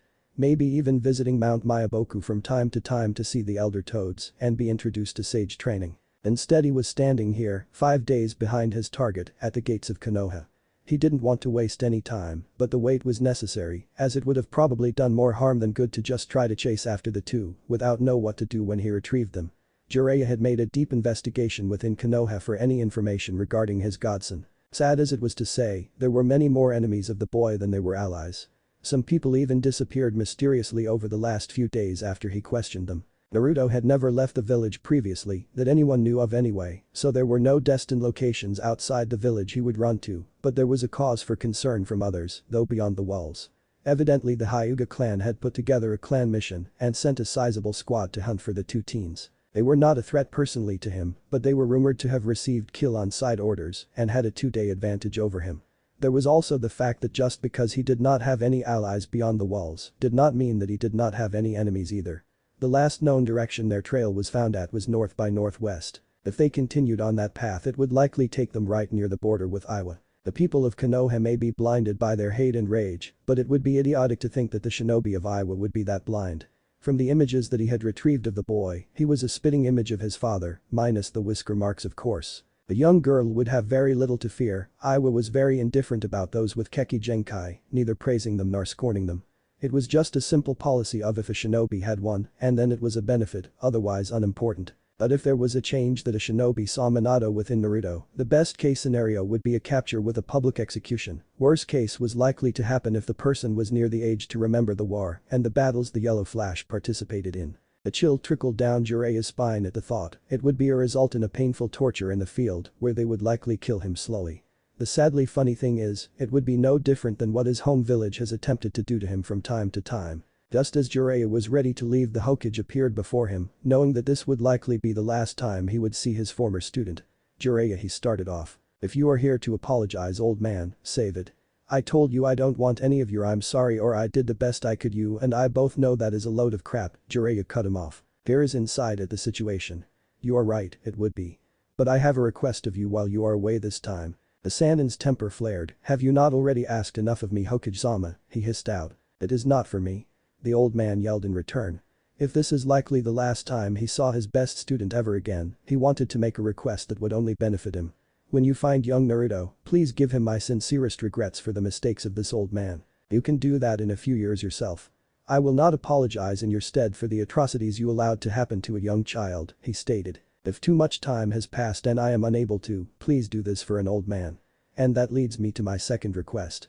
If anything is to happen to me, I have nominated you to take my place as Hokage," Hiruzen added. "I refuse." The tone was flat and hollow. The Hokage was shocked that his student would refuse such an honor, but why? "If I was to take that hat from you tomorrow, I would seal everyone within the village and burn it to the ground." There was no remorse in his voice. It was as if his soul had been sucked from his body and he cared not for his home any longer. "You would be better off dragging Tsunade back, getting her to stop gambling and drinking to take up the job. If you start now it may only take you a few years to find her. That should be a suitable sentence, a few more years behind that hell you call a desk. Then I may tell him you're sorry if you make the remainder of your time there worthwhile." Without another word, Jiraiya walked down the path, disappearing beyond the horizon. The aged Hokage sighed once again, feeling as if his world had started to come to a stop. His best student was more than furious with him. His charge was under self-banishment because of his lack of response to the needs of the child. The most prominent clan in the village was in an uproar that more wasn't being done to secure their precious bloodline, and he had failed to keep the dying wish of the fourth Hokage. Slowly he turned and started the long trek back to his office, despair making a home deep in his heart.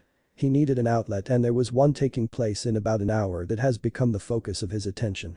A council meeting was to be held, and it would likely be another meeting to complain about the last loyal Uchiha not being placed on a team. He may be too old for the field of battle anymore, but in that room he was quickly gaining the respect he once had, and today he would take another step up that ladder, but cutting off the legs of power from the council members that had assisted in putting him in this position. The border. It was near noon when the two young teens reached the gorge that separated the two lands. Beyond the chasm and across the bridge in front of them lay the next step in their lives. Naruto paused as he stared at the expanse. Up until recently he had never left the village of his home. Now here he was, a 5-day travel from those protective walls, ready to cross into another land altogether. It terrified him how much has changed and the uncertainty that they had yet to face. They have survived up until now, stealing some clothing for Hinata from the first village they had come across so she could travel more comfortably and without embarrassment. Any other survival techniques were nothing more than simple hunting and looking for shelter when they slept. Once they crossed this bridge they would be in Kuni, the land of hot springs. The voice within him had been pushing him in this direction, and as far as he could tell they were not being followed anymore. They may have finally evaded their pursuers, at least for the time being. They may be able to take a few days to relax to regain their strength so they could travel again. When Hinata had noticed the direction they had been heading toward, she had told the blonde that she had visited the country when she was younger with her family. Being a prestigious clan, the Hyugas would often vacation here from time to time in the past, and they still had active accounts with one of the more luxurious resorts in the small nation. Their hope was that if they could, without being discovered first, find a resort near the capital of Yugakure to get cleaned up and rested. They may be able to get some supplies, charging it to the clan account before they left once again. When Naruto voiced his concern over leaving a trail such as a charge to an account that will notify her family of her nearby location, she dismissed him. She informed him that it would take several months before the clan would receive any notice of account activity from the resort, by then they would be long gone. That did not mean that they wanted to stay for a prolonged time, 2 or 3 days would do to get what they need before they left the area and continued northeast once more, under the guidance of Naruto's inner voice. Hinata did voice her concern about heading into Kaminari no Kuni and told her companion of the story from her childhood. Naruto tried his best to reassure her by stating that they should be able to stay away from the main village and stick to the shoreline on the east side of the country. Once they were to leave the resort they would travel directly east through Shimo no Kuni till they reached the shore and follow it through the mountains and cliffs throughout Kaminari. With any luck they would likely see a few small fishing villages and possibly no shinobi. Naruto was brought out of his musings when a small soft hand wrapped around his and gave it a gentle squeeze. He looked over into her pale eyes and couldn't hold back the smile, despite the fear that tugged at him. He nodded to her and silently they began their crossing of the bridge that would hopefully take them to a better life. Arrival in U. After 2 days of travel from the border, they finally reached the front door to the hot spring resort that the Hyuga were known to frequent in the past. They were covered in dirt and road dust, traveling had not been kind to them. In a stark comparison the resort was immaculate with pristine white walls and polished wood floors. Naruto was hesitant to be anywhere near the area as normally back in the village of Konoha, when he would try to enter such a place he would be thrown out after a sound beating or at the very least chased with the threat of abuse close on his heels. Hinata gently pulled the blonde past the threshold and it did not do any favor in calming Naruto's nerves when the interior became visible. As eloquent as the outside appeared, the inside exuded status and money. The furniture was delicately decorated with golden inlay, ink paintings adorned the walls depicting majestic scenes, and fine rugs were used in highly visible areas instead of bamboo mats that would normally be used in lesser places. While they were admiring the surrounding area they failed to notice the man behind the counter that was looking at the two youths with a splash of disgust upon his face. "What are you two doing in here? We do not allow street urchin to dirty our establishment," the man stated. Both jumped slightly at the sound of venom in his tone. When the words played in Naruto's mind his body stiffened in response, like a tightly wound spring, ready to take flight. Trying to calm her own nerves, Hinata took a deep breath and turned to face the voice. With all the authority and regality that she had been trained for throughout her childhood, she looked upon the man. There was an air of indifference within her eyes, an expression that contradicted the man's statement, giving him pause, while he looked beyond the dirt and grime that called her face home. Shock, surprise, and finally terror played across the man's face upon closer examination. "Hyuga-sama, please forgive me. I had no idea that it was you." "That is quite alright. I can understand the misperception as well. My teammate and I have had a rough time making it here. There were some complications along our journey," Hinata stated. But the mention of teammate the man looked at the blonde that came in with her. Slowly he turned around and the boy had a grin spread across his face. "I see," the man responded. "Is your family not with you?" Growing up within the Hyuga clan had trained her well in the art of emotional control as she was panicking on the inside. From the exterior she had remained as serene as ever while she concocted a believable scenario to not arouse suspicion. She looked over at Naruto and could tell he was sweating as much on the outside as she was on the inside. "I am sorry but they will not be arriving," she started. "We were not even supposed to arrive here either as it is slightly out of our way." The man paused and thought, "I have not seen anyone from your clan in some time. I do hope you still consider our establishment worthy of your business." Hinata smiled sweetly, even though the memories pained her deeply. "I personally have not been here since the death of my mother, but we have always considered the hospitality of your resort to be more than adequate for our needs." The man's eyes widened in surprise. "Little Hinata-sama, is that you?" he questioned. She nodded in response. "I heard of your mother's passing, you have my most sincere condolences for your loss. It had a great effect on the staff here when the news spread," he said with a forlorn look. This time she smiled sincerely in return. "Thank you for your kind words. That was many years ago though, and we are in need of your services now." Yes, of course, he said with curiosity. Is our account still in good standing with your establishment, she asked hopefully. Why yes, but what are you two doing so far out of Hai no Kuni? He inquired. This was going to be the hard part as she didn't care for lying at all. She didn't even know if she was any good at it. With as much resolve as she could muster with some concern speckling her face, she tried to run it all through her head as she spoke. We are on assignment from the Hokage, your ninja.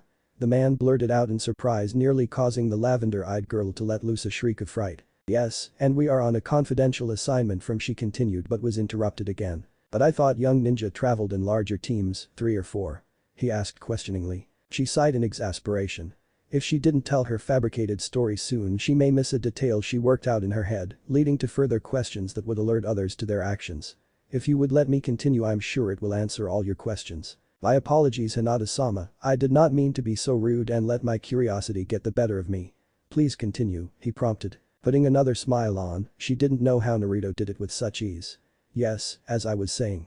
We are on a confidential mission from the Hokage where a smaller team was necessary as to not arouse suspicion.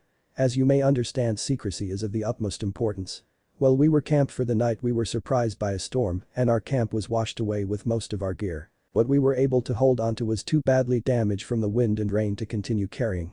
It is only by chance that we were west of you and your establishment by a day's journey, so this was the most logical course of action to acquire new supplies, so we may continue with the mission. I see, the attendant stated. Should I send word to your Hokage or clan that you are safe? No. She blurted out a little louder than intended. After swallowing her heart that had mistakenly moved to her throat looking for an escape route, she elaborated. This is a covert mission, and very little communication is desired, and no communication is preferred if possible. We are ninja and expected to find and use resources available to us. I am truly sorry to make it sound as such, but currently your establishment has become a needed resource in light of the aforementioned incident. He waved his hands in the air dismissively. Do not trouble yourself with such thought. We are happy to be of assistance. I am just happy that you and your teammate. He said, looking back to the blonde who didn't appear to move a muscle and still had the same strange grin plastered on his face. When Hinata nodded, he continued, survived the storm in one piece. Now, how may I be of service? Hinata ran off a list of things in her head, trying to make sure she wouldn't forget anything. We will need a room with a private bath and food, of course. Do you think you could find us a tailor that will be willing to accept a charge from the account here at the resort? The man thought for a moment. Yes, I do believe I know of just the person, and she does fine work, some of the best that I have seen as of late. Then we will require her services as well, a few changes of clothes would do. Since our ninja supplies were washed down the river, we will need a resupply of those as well if you think you could manage it, she asked hopefully. She knew where they were going, and the idea of traveling into hostile territory unarmed did not sit well with her. I am not familiar with the tools that ninja use, so forgive my ignorance. Perhaps if you could write a list, I could send a runner to fetch the things you need. But keep in mind, this is not a ninja village, and we may not have all that you require within our markets, he responded in thought. Thinking of all the things they will need, she started building a separate list in her mind. Of course, I will try to keep that in mind. So, how long will you be staying with us, Hyuga-sama? He asked. Thinking about the time that it would take to get the supplies and how long they were willing to risk exposure, she concluded just a few days would all they could afford. 3 days should be fine if we are not an inconvenience, that is. Ami forbid, you would never be an inconvenience. We are happy to serve the Hyuga any time they are willing to grace us with their presence, he said, trying to quell her fears. So that would be 2 rooms for 3 days, plus standard meals of course. Hinata's heart started to drop into her stomach and fear started to overtake her. She knew she had been having horrible nightmares since the attack and would often wake up as Naruto would reposition himself to lie down beside her. When he would do so, her nerves would calm and her heart would relax. By the time the morning would arrive, she could not even remember the horrible dreams that had startled her in the first place. 1 room would be fine, she interjected. He looked at her quizzically and with slight suspicion crossing his features. He was about to inquire further until she explained. 1 room with 2 beds, of course. That will be plenty for us. We have come here unannounced and ill-prepared. I do not wish to further burden your business with our unfortunate bad luck. You are doing us more of a service than you could possibly realize. She breathed a sigh of relief as the man's smile returned to his face and he nodded in kind. You really are too kind for being so concerned with us, but if you do feel that way then very well. I will have a room prepared immediately if you would not mind waiting for a bit, he said as he started back for the counter to get the preparations underway. Hinata turned to Naruto, who much to her surprise was still standing in the same position with the same grin. Upon closer inspection she could see his face turning blue. Quickly she made her way to his side and placed a hand on his shoulder. Naruto-kun. she asked. There was no response, so she began to shake him lightly. Naruto-kun. Still no answer. He shook him more vigorously. Breath Naruto-kun. She all but shouted. Finally, with a large intake of air and a gasp for breath, he responded. Unfortunately for him, the addition of the copious amounts of fresh oxygen in the lungs caused him to become lightheaded. Hinata watched as his eyes rolled into the back of his head as the color returned to his face. As if in slow motion, his eyelids started to close as he swayed slightly and collapsed on the ground with a resounding thud. Try as she might, Hinata could not stifle the giggle that escaped her lips as a smile spread across her face. Near Kusa no Kuni. It had been a hard 2 days' travel as the silver-haired man made his way through the forest of Hai no Kuni. After he had left Konoha, he had retraced his steps to where he had located the small present that was intended for his godson. Their trail had them going northwest from that point until it vanished, and it worried him to no end. Every step in that direction was step in the grave for the young blonde. If by some miracle the children had stopped traveling somewhere in their own nation or even only crossed into Kusa territory, they may be fine. Traveling near Taki was rough as there were a lot of swamplands that would have to be traversed. Aside from the harsh terrain, there were many poisonous creatures that lived within those swamps. To the south of Kusa was Aim, a country currently bathed in mystery. The lands have been under isolationism since the end of the Second Shinobi War. Most travelers that had wandered into those lands had been met with extreme hostility. The leader of Aim, Hanzo of the Salamander, was become paranoid and a recluse since the white-haired Sannin had faced him in battle. This made the lands around Kusa a more likely route for travelers and merchants. Keeping with that in mind, he quickly made his way through small forests and villages, looking for any clue that would help get him closer to the children. The only relief that he had was that the small contingent of Hyugas that were in the search as well were nowhere near his location. He did not feel like having to fight them should they encounter. Besides, if they had found anything, he may be able to gather that information to narrow his search. Eastern Beach. The lone man stood on the sandy shore of Hai no Kuni, lost in the deep memories of the past. Life had a strange way of haunting him if the dejected look in his lone eye was anything to go by. His silver hair was blown by the ocean breeze as he stared at the glittering water as the waves lapped at the beach. Currently he was homeless, had no family, and as far as he was concerned there was no one to call friend. I have failed again, he sighed. He thought to his first friend and rival, feeling a dull numbing sensation in his left eye that was currently covered by a black leather patch. Normally it did not bother him, but when the memories resurfaced, it had an ache to it as it was a reminder to his failure. He looked to his hands and he could still see them coated in blood. If anyone was to look, though, they would just be normal, but to him he was still stained by the blood of his other deceased teammate. As much as his eye ached, it was nothing in comparison to how his heart broke at the memories of the look in her eyes when his hand was piercing her chest. It was an image that would haunt him through the remainder of his years. Images of Yellow started flashing through his mind as he remembered his younger years, training with the man that had become his pseudo-father. He could still see the mop of yellow hair and the goofy grin of his former sensei as they would relax and he would become embarrassed while they told stories. With this man lied his honor, his sworn duty as a ninja, where he drew inspiration from. Of course his former teammate had instilled in him a code, but his life and Nindo were testaments to the greatness of his former teacher, who now lay buried with his wife in the cemetery of his now former village. He had made the trip out here to seek safe passage from Hai no Kuni to an island in the east. It is a pilgrimage of sorts to beg forgiveness for all his failures, hoping to find solace in the distant past. This was the end of the line for him, the last of his old life to his back, and as he reminisced about what brought him to this point. 3 days prior, standing at the memorial stone was his way of clearing his mind. He had stayed out of the light of the village in an effort to forget his past. Joining Anbu had been a great way to distract himself from his shortfalls. If he had his choice, he would have preferred to stay within the shadowy organization until he was forced to retire as a shinobi altogether. Unfortunately, orders were orders, and he had to give up his position as a captain at the request of the Hokage. Gone was the armor of his former position, and he was currently wearing a jounin vest, along with the standard shinobi attire. He was brought out of his musings of the current changes in his life as he felt the presence of someone getting closer to his location. The air almost seemed to thicken as raw emotion swept across the field where he was standing. Looking in the source's direction, he had spotted someone he had not seen in many years. The long spiky white hair and theatrical garments he was known to wear was a welcome sight as it brought many pleasant memories of his former life while in training. If the scowl on the man's face was anything to go by, most would run in fear at the path of destruction he could create. Kakashi, on the other hand, attributed this to nothing more than being his sensei's sensei being found out while peeping into some women's onsen. "Jiraiya-sama, it is good to see you. What has it been, 10 years I think?" he said in greeting while waving to the older man. Even with the greeting, the scowl did not leave his face as he made it closer to the thinner man. Without warning, the Sannin reared back and punched the other just under the ribs, forcing his lungs to deflate and bend over from the sheer force of the hit. If the sound was any indication, there was at least a single broken rib, but Kakashi felt as if his entire chest had exploded. As he crumpled over, he could not react fast enough as he could see the knee being raised to his face through the tears in his eye. There was another resounding crack as he was sure his nose had been broken and a possible fracture of his left cheekbone. The shade of being bent over suddenly turned bright as he was lifted into the air, face now looking up into the sky. His head had bounced off the ground several times as he skidded to a halt. Years of experience had allowed his senses to adapt to the punishment of battle, and he found his body was racked with pain. Kakashi was unsure if he could even get to his feet for a few more moments, at least until the air would refill his lungs. A coppery taste started to develop from the back of his mouth, and the bright sky his was trying to see suddenly was blocked out by the man that just brutally attacked him. Waiting a few seconds for the man lying on the ground to stir enough that told him he would be able to comprehend what was being said, the Sannin growled out, "You know damn well it has been 13 years. Now, where in the hell have you been?" Kakashi looked at the man with confusion on his face. Obviously he had been standing by the memorial stone until he found himself on his back, racked with pain. "Right here?" he inquired. "Don't play stupid, Kakashi. Why were you not there for him?" Jiraiya asked again, more anger welling up into his voice. Now Kakashi was utterly confused. "Huh?" was his only response. Jiraiya blinked in surprise, but his temper was not to be undone.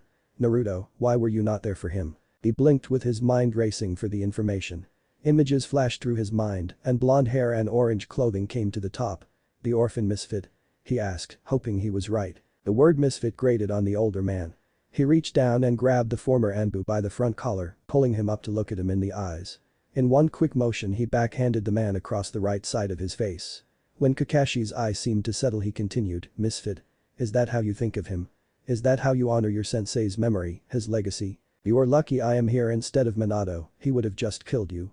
Although I just may as well in his place." Fear crept over him, his life was in the balance if he was to interpret the venom being spewed in his face through those words. It did not help that he was confused on the situation. After all, why would he pay attention to an orphan child, especially one in particular? After the events 13 years ago, there were many orphans due to the destruction of the beast. One word sat in his mind, thought, legacy. Then he had to ask, "What do you mean, Jiraiya-sama? Minato-sensei didn't have any children." The Sannin shook his head, he was becoming confused. "You didn't know?" "Didn't know what?" "Kushina-sama was pregnant, but they both died during the attack." As he spoke, theories started to play in his head. Minato-sensei's teacher was inquiring about a 13-year-old child.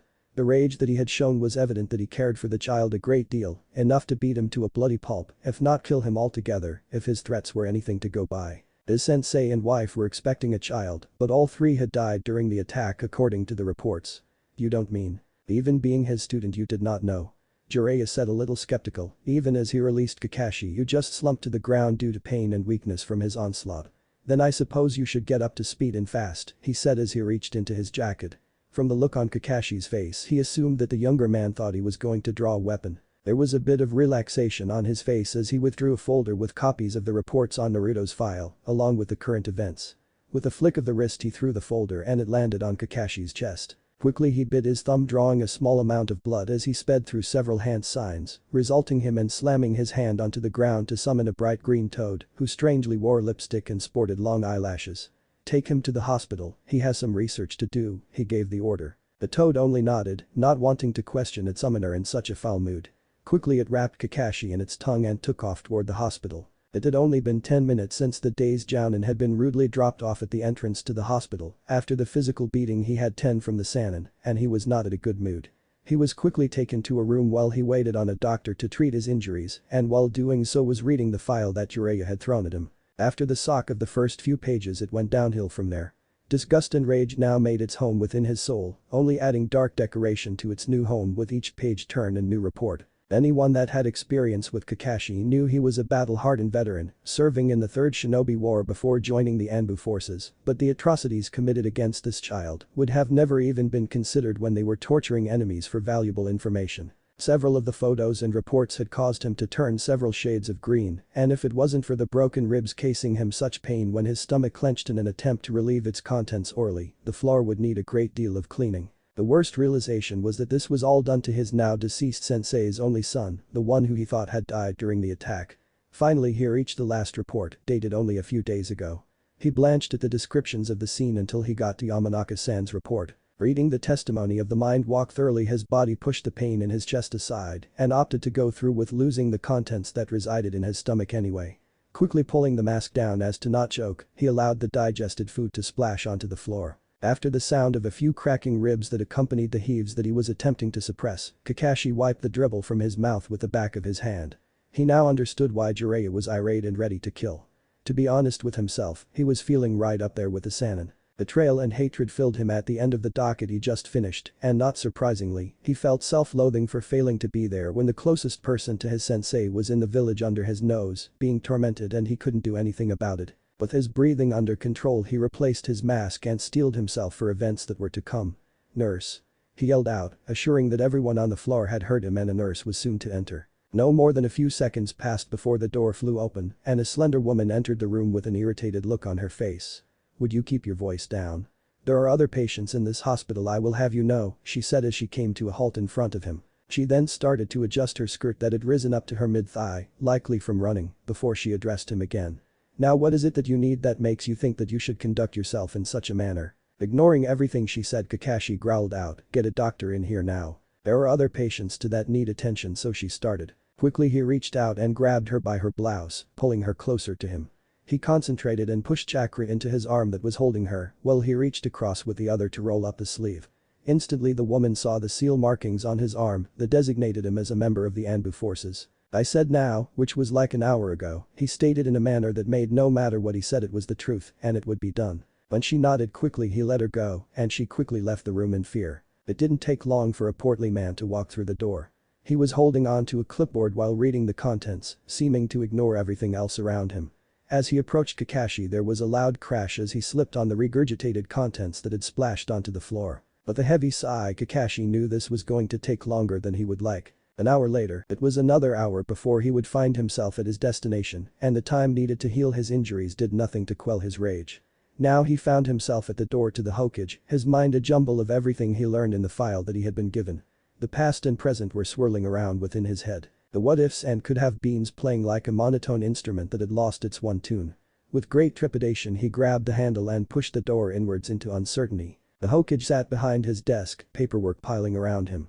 The events that transpired a few short days ago had increased the amount of work to proportions that he had never seen in all the years of looking over the village. Rather than just piles upon his desk, there now stood stacks of sheets on a table near the wall, and all further documents were being sealed within scrolls until some of the volume in the office had been completed. Not only were the standard forms within the mix, mission requests, project planning, trade inquiries and small disputes, but the devastation his grandson-like figure was wrapped in sent request for reparations and damages from around the village. There were demands for monetary compensation for property damage, loss of life, and physical and mental damages.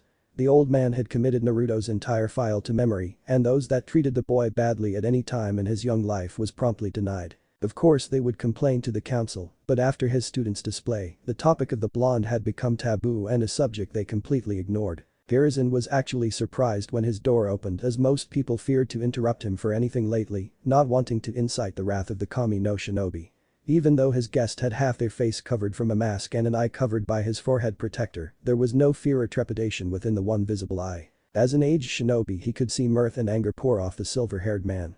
"Kakashi, I'm busy," he said. Kakashi walked up to the desk and threw the file onto the papers the Hokage was currently reviewing. "Obviously you were too busy for him." Looking at the name of the folder, Hiruzen knew this was not going to end well. "Naruto Uzumaki Kakashi, there are things you don't know," he started to explain. His anger flared as he swiped a pile of papers off the desk with his arm, "Like how my sensei's son survived that night.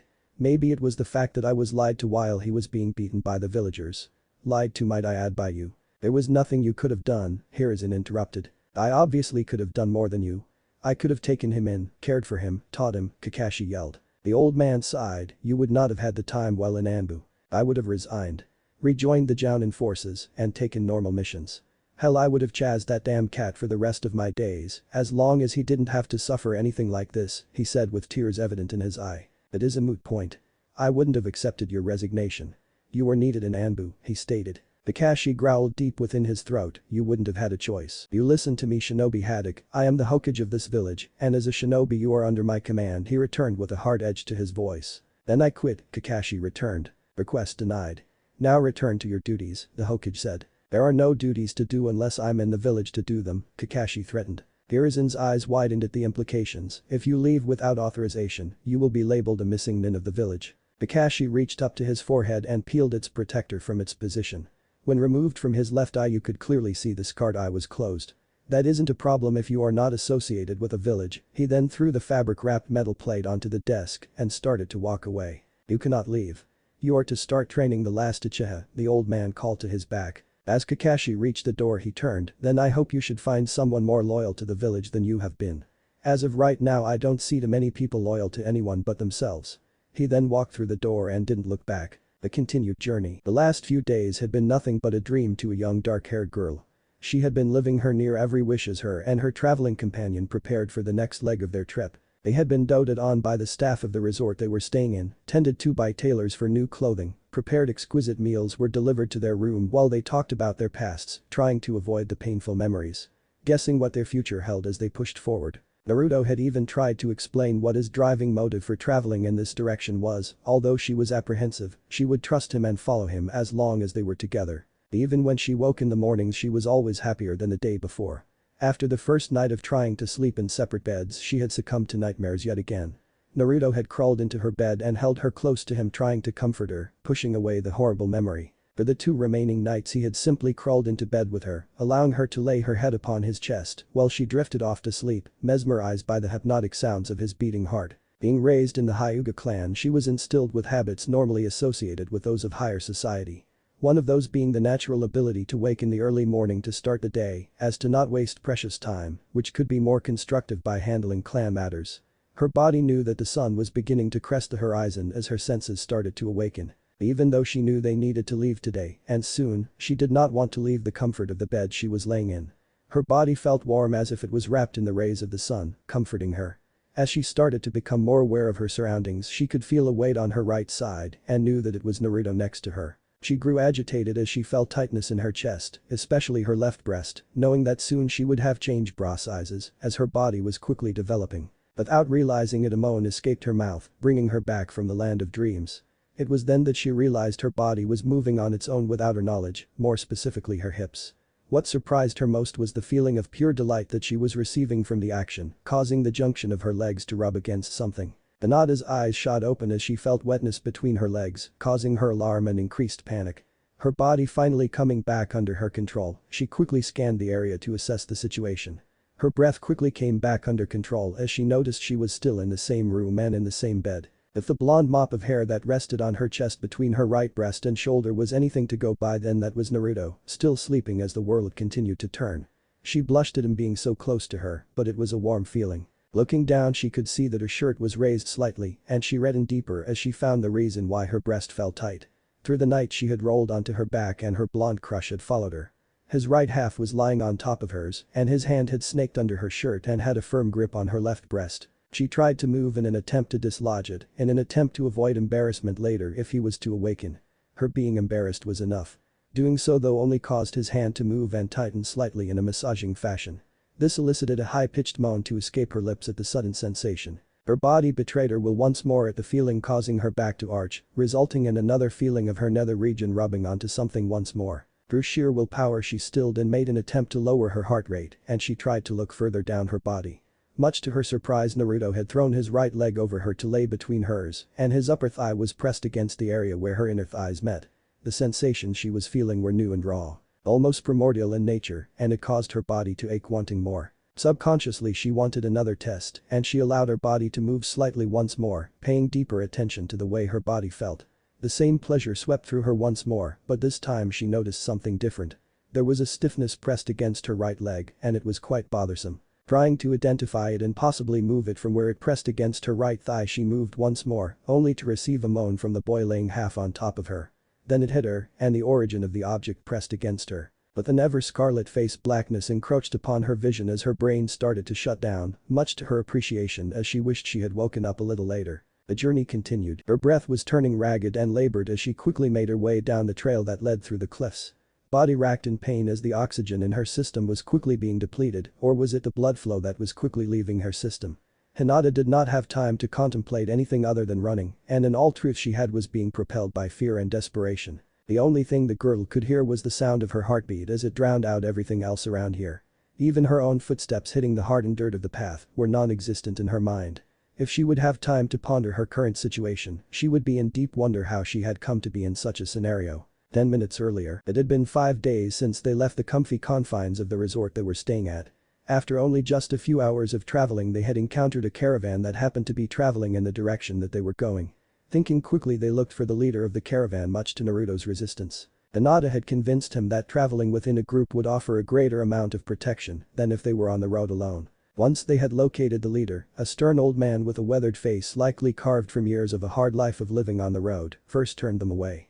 The man was no fool, always cautious of others, even those that appeared to be children. He knew the world that they lived in, the world on ninja.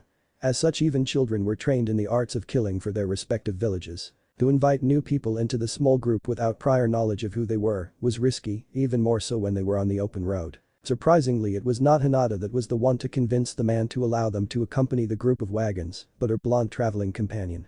She had started to spin a tale of desperation and grief, wondering when she had developed such natural talent for lying. The man was still unwavering, that is until Naruto had opened his mouth. He had started to elaborate on Hinata's fibbing, going to the extreme and direction that no one with half a brain would believe them, even a child would call him on the massive amount of coloration the blonde added to the story. Eventually the man relented and allowed them to accompany the group, taking the notion that someone who could spin such a fanciful tale clearly had too little intelligence to be a ninja in disguise. After all, the tale was to such an extreme he was sure the blonde-haired kid had a mental disorder or was seriously dropped as a child from an extremely high cliff. Little did he know he was likely right, maybe on both accounts. During the next 5 days they traveled peacefully within the group, slowly making progress to their next destination. The time that they traveled they mingled with the merchants and began to learn of some of the people and the history that they were willing to share. Most of the merchants were made up of those that sold fabric and tapestries. Some specialized in clothing, others in expensive rugs and wall hangings. There were a few people within the group that did sell jewelry and other fanciful wares, catering to those who had deeper pockets. There was even another man that specialized in crafting weaponry, those that would be used by both samurai and ninja. Now after the 5 days they were currently sitting on the back end of a wagon, giving their tired feet a rest after walking the entire morning. The sun was high in the sky and currently starting its way across the other half of the blue canvas.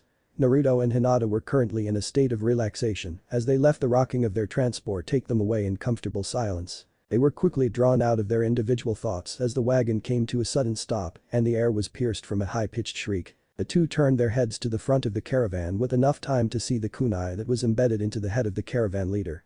As if in slow motion the man started to lean to his right as his body started its descent to lie on the wagon bench. Time seemed to catch back up as everything around them erupted into chaos. Shuriken and kunai flew through the air, looking for any target to sink into, be it wood or flesh. More screams filled the air as people were hit by the projectiles. Naruto and Hinata quickly ducked into the wagon they were riding in to avoid any stray objects from taking up residence in their bodies and evicting their souls. "We need to run, Naruto-kun." Naruto looked at her after a very loud thud rang out against their protective wagon. Quickly nodding after their eyes met, he thought of a means to escape the slaughter that was taking place. These were normal people, not ninja. He reached for the base of his back just to ensure that he had his supply pouch on him. He scanned the interior of the wagon for anything that might assist them in surviving their plans to make a run for it. Luckily for him, they had decided to rest on the back of the weapon merchant's wagon and he quickly grabbed at 2 handles. When he pulled them from underneath their cloth, he noticed that they were tachis, longer than the kunai they were used to wielding in the academy.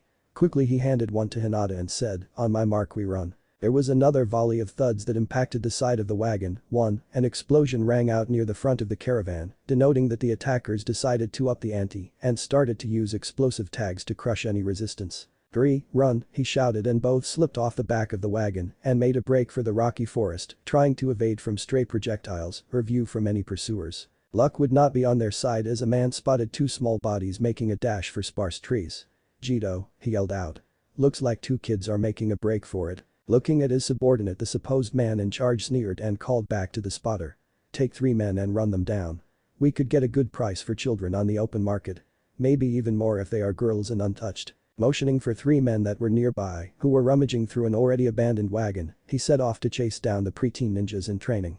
Taking through the trees, none noticed that the 2 were traveling fast for children who should have been civilians in nature. Naruto and Hinata were running for their very existence, and as they ran they started to notice a salt smell to the air and they started to grow concerned. Almost without notice they cleared the woods they were using for cover, and the land opened up to a cliff area with a shore far below them and two trails, one heading up and over more flat plains, the other going down the side of the cliff face likely to reach the rocky beaches below.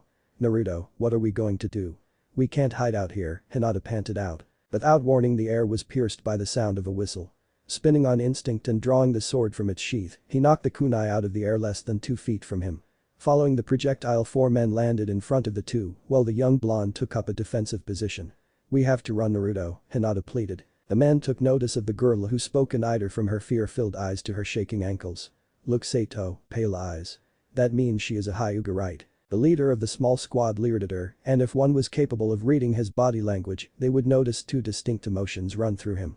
Lust was ever present and spoke volumes of the man's morals and greed in the form of monetary possibility at the sight of her. "Would you look at this? It sure is. She will definitely sweeten the spoils of what we got off this job. I'm sure Kumo will still offer a huge reward for a girl with a Byakugan, even if I have my fun with her first." Ever so slowly Naruto started to reach into his kunai pouch, hoping they wouldn't notice and catch them off guard. "Didn't Jito say that if they were untouched they would be worth more money?" the man asked. "Normally yes, but with her being a Hyuga we can ask for any price we want. Besides they will just use her like a so and breed their own Hyuga." He took out another kunai, slowly making his way toward her. "We are really fortunate that the village entrance is only a little ways up the hill, I'll just be helping them get the process started. Besides how many people can brag about pounding a tight Hyuga, I definitely will be enjoying this." A new definition of fear spread through Hinata at the mention of what these men had planned for her. Not only would they attempt to violate her, but they would sell her off to the village that tried to kidnap her as a small child. The other 2 men that have been quiet since arriving started to leer at her and argue over who would have the honors of being the second to disgrace her body. She was snapped out of her inner turmoil by the sounds of a growl emitted by her blonde hero in front of her. As she looked at his back he drew 2 kunai from his own pouch and launched them forward. Hinata followed their paths and one sunk itself into one neck of the bickering 2 and the other was knocked out of the air by Sato with his own kunai. Quickly she felt being shoved and a voice cried out to her. "Oh, run. Take the lower path, you won't be so open. Keep going and don't look back. I'll handle these 3 and be right behind you," Naruto commanded. Without thought, she turned and ran, putting her trust into her crush. Suddenly the sounds of a fight broke out behind her as fear drove her legs to move faster. She had made it about 1,000 yards before she cried out in pain and stumbled to the ground. Looking down at the source of the immense discomfort, a kunai embedded in the back of her left leg. She reached down and with great trepidation and bracing for the immediate future of pain, she yanked the long knife from her thigh area and choked back a cry from her throat. Obviously one had slipped past Naruto. Hopefully this was not a foretelling that the rest were on their way and the blonde was not captured or worse. She threw the weapon over the trail cliff edge and got to her feet as quickly as he could. Looking behind her she saw a shadow approaching, likely from the man that had thrown the projectile. Not wanting to confirm her suspicion she started running again down the rocky downgrade, keeping the footing she could with the chakra control she had. "What's your hurry, girlie?" a voice called out. She recognized it as the man that had spoken first upon the encounter. "If you save me time from chasing you I'll do you a solid. I won't let Sato have a turn with you and after I finish I will just throw you off the edge here so you won't have to live the life of a breeding bitch. Sounds fair, right?" After to supposed offer of generosity, Hinata tried to push herself faster, ignoring the limp caused from her most recent injury. Her dizziness started to set in and without knowing she started to slow down. Energy wearing thin she attempted to stop, hoping that she put enough distance between herself and her pursuer. She leaned against the trail cliff face trying to regain her breath, her injured leg smearing blood against the rocks. Suddenly her stomach revolted and thought that releasing its contents would help calm its turmoil. Hinata lurched forward and complied with her inner demands as rice and partially dried meat splashed on the ground, even coating the front of her sandals. Panting and spitting the remaining bile in her mouth onto the ground, her hearing returned as she picked up the crunching of the gravel path under someone's feet. "Did you really think you could outrun me? Hell, with you bleeding like that I'm surprised you made it this far," the man said as he rounded the corner of the trail. Hinata spun around as her assailant came closer. Adrenaline rushing through her system refused to compensate for the loss of blood, dizziness, and her former stomach contents at her feet. This caused the girl to fall backwards due to slipping on said stomach, sending another wave of pain running through her body as she landed on her already injured leg. Due to the pain and current exertion her eyes started to close as darkness crept around the edges of her visions. "No, stay away," she croaked out through her parched throat and dry lips. The man started laughing as he drew nearer. "Don't worry. You don't have to be awake for what I have planned." Suddenly before her vision faded there was a burst of red moving from behind the man. Suddenly the man's right side burst open as a claw passed through it, spraying blood across her face. Just as sleep claimed her, her ears registered a low growl that vaguely sounded like Hinata. Much later that night, Hinata woke to the feeling of warmth, at least warmer than when she had passed out. Likely that cold feeling was due to losing a good amount of blood. Slowly she opened her eyes, and the source of the warmth was easily identified by the warm glow of the fire near the entrance to a cave. Why does it always seem when I pass out I wake within a cave? Realization dawned on her from her previous experience from waking in a cave, and she quickly felt her body for her clothing.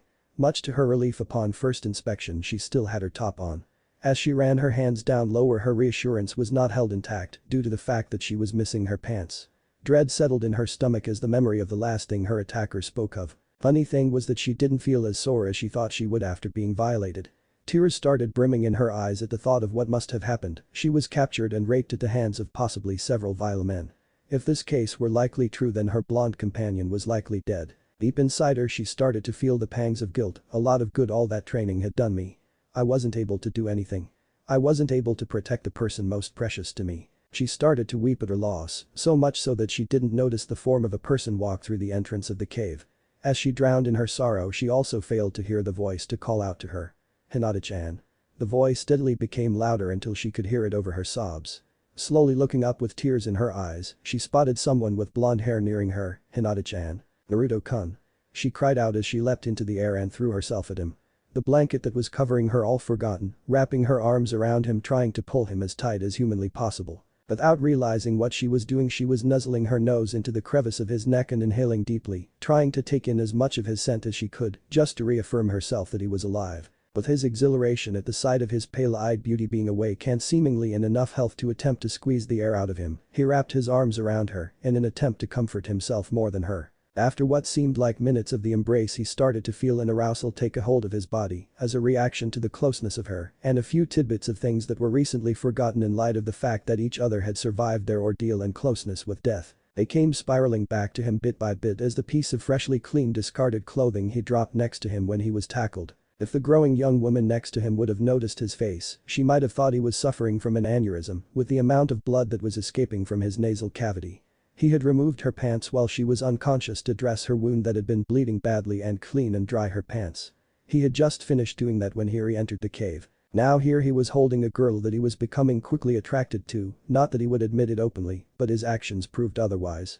She was without pants, but still he left on her underwear, but that gag didn't deter his anatomy from reacting. Hinata. He croaked out. Realizing that the boy she was holding was trying to speak to her, she leaned back to listen with her full attention. Looking at his face she saw the massive blush on his face, and it confused her greatly. Naruto released one of his arms and pointed to the floor of the cave, and it only added to Hinata's confusion. Following the motion she noticed a familiar fabric lying on the floor. Her current attire came back to her full force when it dawned on her what the fabric was. Blood rushed to her face as the entire situation came to the forefront of her mind. Instantly she dropped into a crouch in an attempt to cover herself more only to realize that in her first exploration of her attire upon waking, she had not noticed that her underwear were in fact still in place, much to relief. She had been more naked than now before in full view of her crush, but with her growing awareness of sexuality, she felt a deeper sense of self-consciousness. "Thank you Naruto-kun," she squeaked out as she reached for her pants from her kneeling position. Naruto quickly turned around to give Hinata some sort of privacy while she put her pants back on. I'm sorry," she muttered. Clearly confused he responded, "Why are you sorry Hinata-chan?" Swallowing thickly at the idea of having to admit her own weakness she started in a whisper, but one he could hear. "I wasn't able to do anything. I couldn't help you and I even got myself injured. You had to save me again, didn't you?" Naruto breathed a sigh of relief, thinking she would hate him for the awkward moment they were just in and having to partially undress her. A sigh she though was his disappointment in her. "I should be the one to apologize Hinata. It is because of me that you keep getting put in danger. You fled your home and family because of me. Because of that mark," he blushed remembering how the mark had appeared. "But you would be hated if you returned.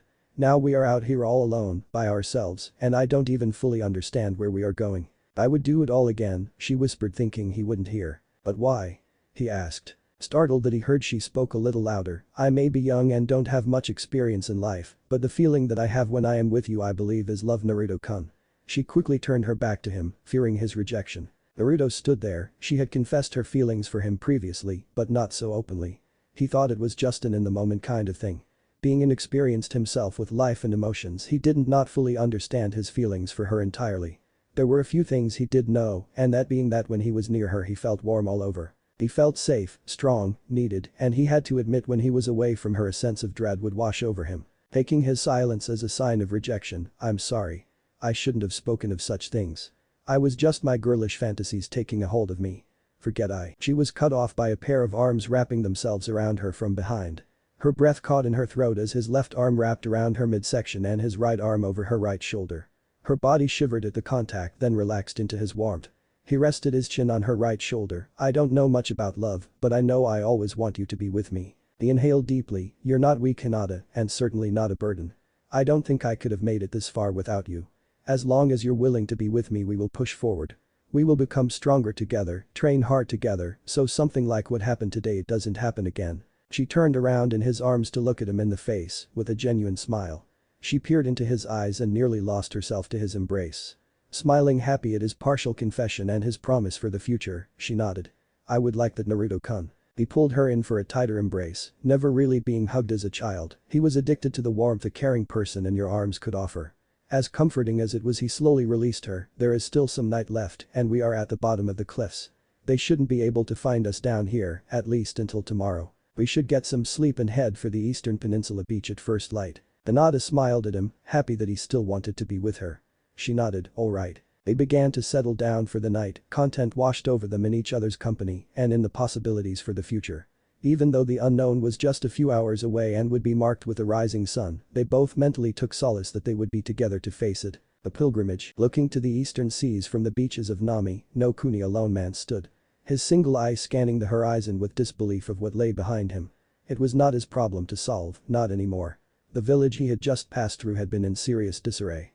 Some business magnate had taken over the small country and since then it has fallen into extreme poverty. Word from the dirty streets had only hinted that maybe a handful of people had any hope for the future, but most of the citizens had fallen just as low as their economy.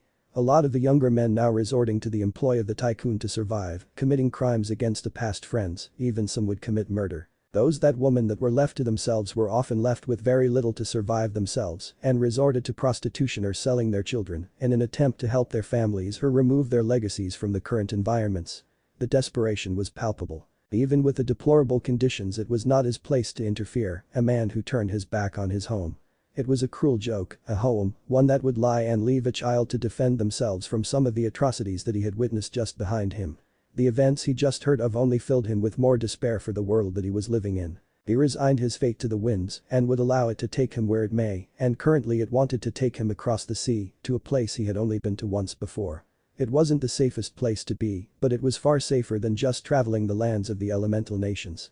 He is a ninja without a village, a missing nin, with a likely bounty on his head. Added onto the fact that he was famous the world over as the ninja that mastered over 1,000 ninjutsu, every bounty hunter would be gunning for him now that he was without a village affiliation. Where he was going was desolate, void of human life, for the people feared the ghosts that walked through those ruins. The possibility of attracting their wrath for the atrocities committed against them did not sit well with even the strongest of ninja. If he stepped foot on their cursed lands and voices of the past targeted him, suffering their haunting would be little more than an annoyance to the suffering of his heart at the crimes he involuntarily inflicted upon his sensei's son. With one step forward onto the water, he used chakra to keep himself buoyant as his other foot was placed in front of the last. So began the first steps into this man's pilgrimage into the past to atone for his sins. Out of the fire, the sage never thought he would be in a situation like this, especially in this place. Currently he was sitting on a plush couch and awaiting our being peered at by wary eyes. The surrounding people boring their gaze into him, hoping it kept some sort of illusion of intimidation in place that would keep him from trying anything funny. Maybe the thought of their hands gripping the pommels of their blades would do just the trick, but the elderly man just sat there in a relaxed state, as if the guards around him were nothing more than insects that you would commonly see on a wall waiting to be squashed. For the most part he felt very weary. Since he had left the walls of Konoha he had slept very little, ate less and all but forgotten his research.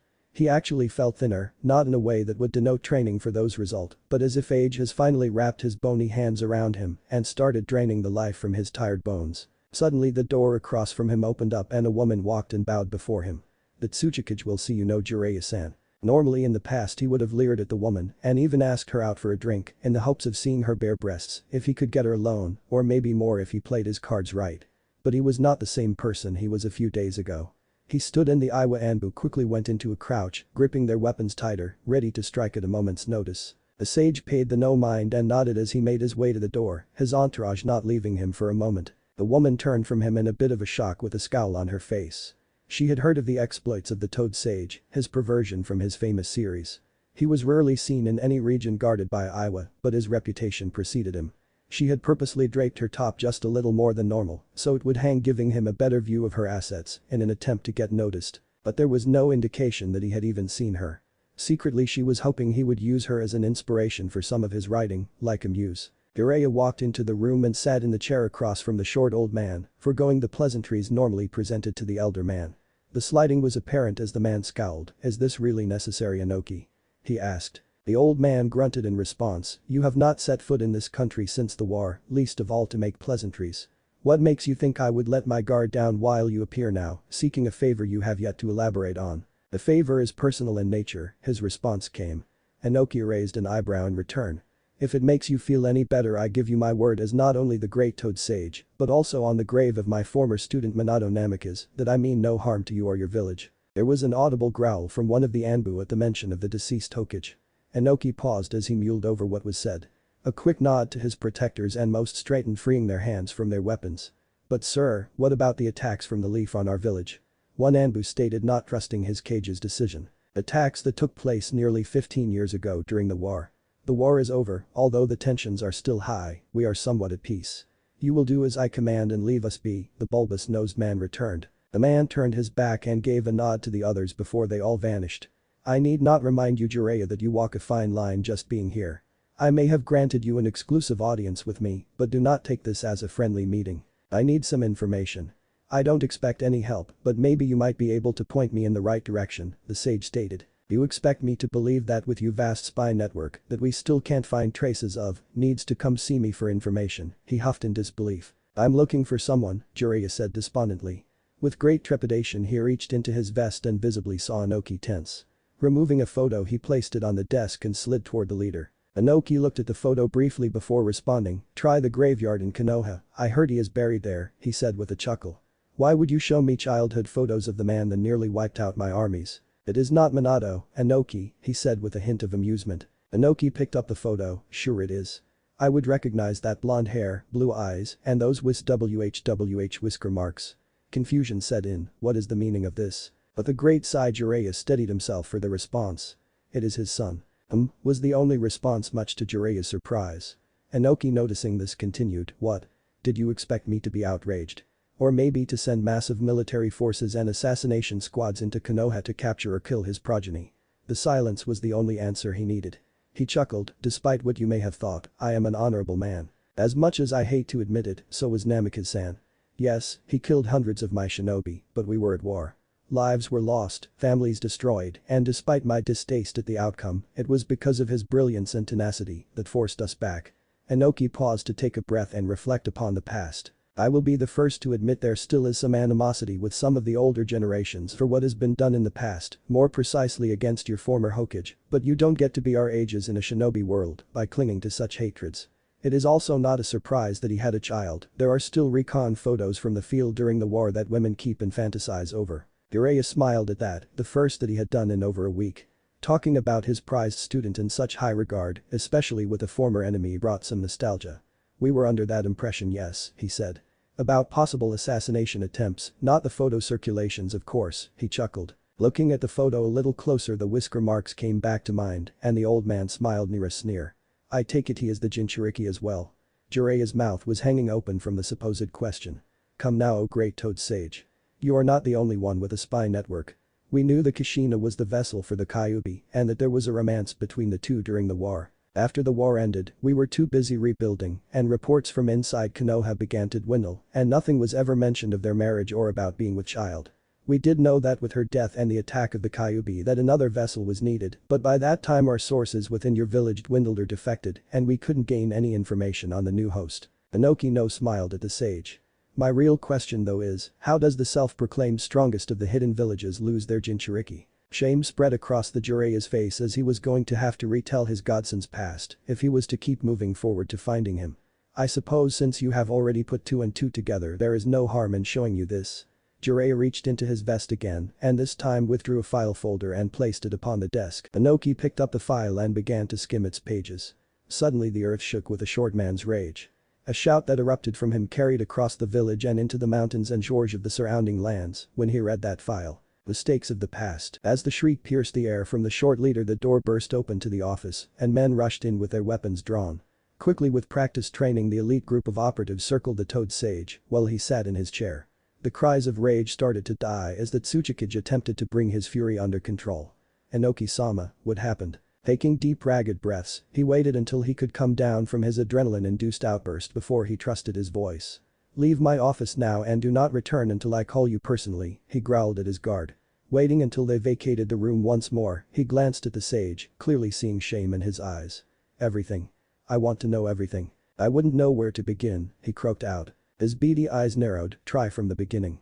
Looking at the man across from him, he could feel the anguish and despair rolling off of him. It was palpable in the air. Sighing, he continued, "Well, you collect your thoughts, I will have some sake brought for us." He pressed a button on the intercom for his secretary. "Bring me a bottle of sake." He looked at Jiraiya. "Make it 6 bottles." Trying to lighten the mood in light of recent developments and discoveries, he allowed an ever-small smirk to pass his lips when he addressed the broken man in front of him, poison-free of course, just this one time. A chuckle escaped his throat. Surprisingly, feeling grateful that his suspicions of the oldest Cage were unfounded, he would have never believed that he would at least attempt to seek comfortable conversation from a village leader that they had decimated in the previous war. With a heavy sigh he started. "It began about 13 years ago. 36 hours later. The sun had set a few hours ago and the couple was lost in the dark. 24 hours ago they had borrowed a boat from a small fishing village in the southeast peninsula of Kaminari, no Kuni.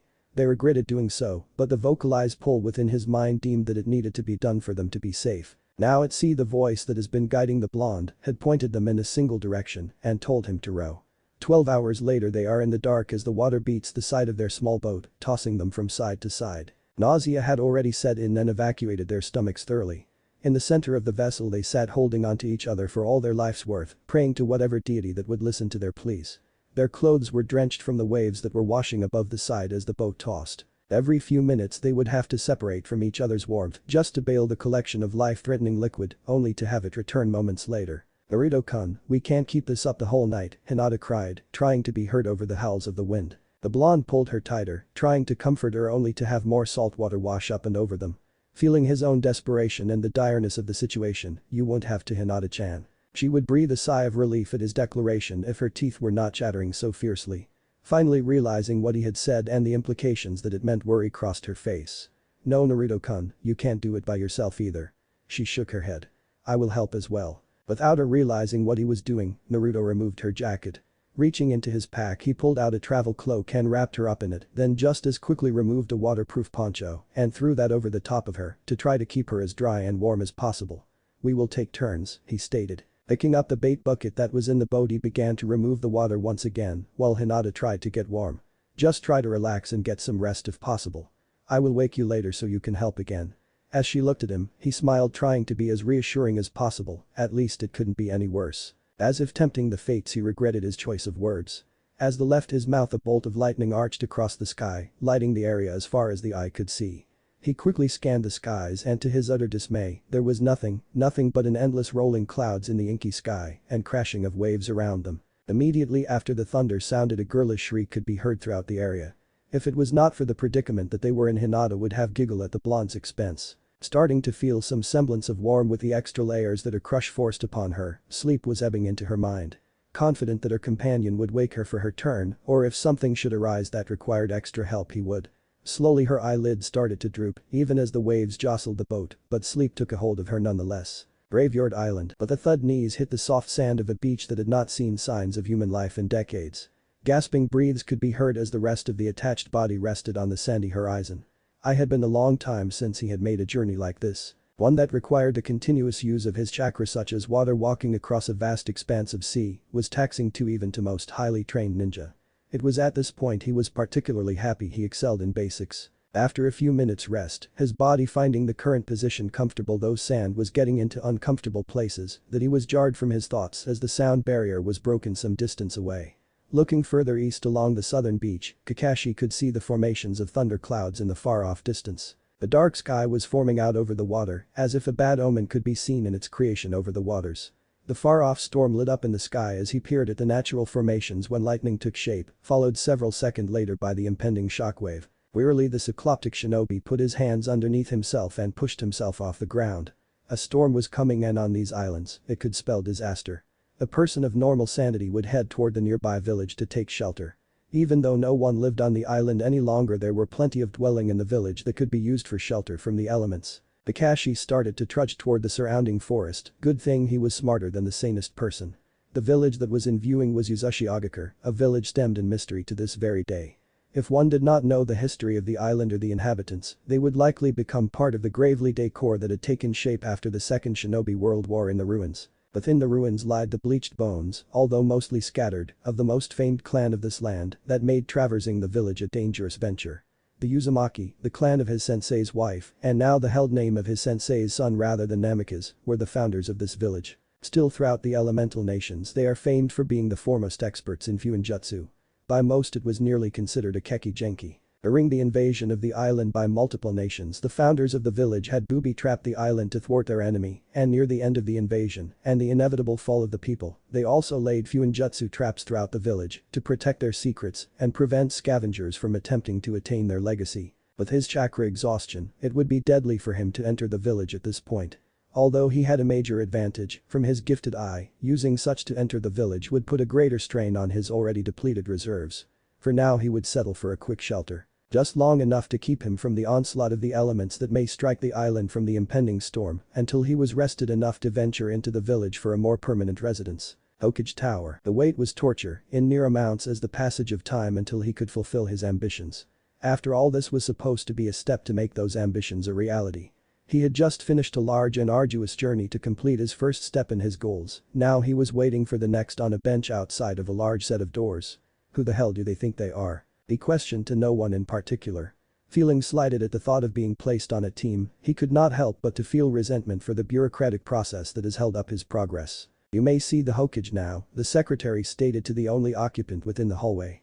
Letting out a sigh, he stood, not even dignifying the woman's statement with even a mediocre response. He proceeded by approaching the doors to the office in front of him. Raising his hand to knock upon the hardened wood, he was almost caught unaware as he heard the word enter come from beyond the door before his knuckles made contact. Quickly he pushed the doors open and closed them after entering the office and took his position at the front of his leader's desk as if he had been in active duty like a veteran of the last great war. He was no fool, this aged man in front of him was the one that held all of the answers that he needed. His lack of team placement being at the forefront of the questions he had. Waiting for the man in the hat to address him was near as mind-numbing as sitting on the bench outside the office, but he kept his head high, never really looking at the man, but just slightly over his head and through the window behind him and into the vast blue sky. Sasuke-cha. I am happy you could make it here," the aged man began.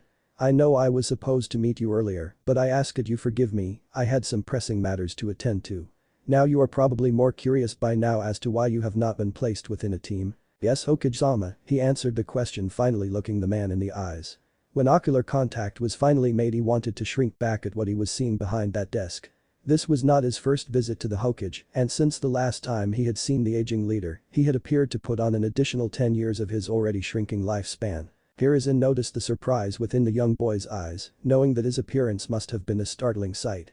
With the recent events, he had done very little sleeping and more brooding on the circumstances that had transpired within this last week alone.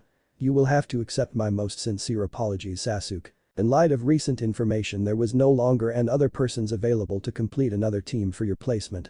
As such, I had planned on having you taking an apprenticeship with a very well-renowned shinobi." At the telling of the news, the boy stood a little straighter, seemingly increasing his height nearly an inch and puffing out his chest slightly in pride.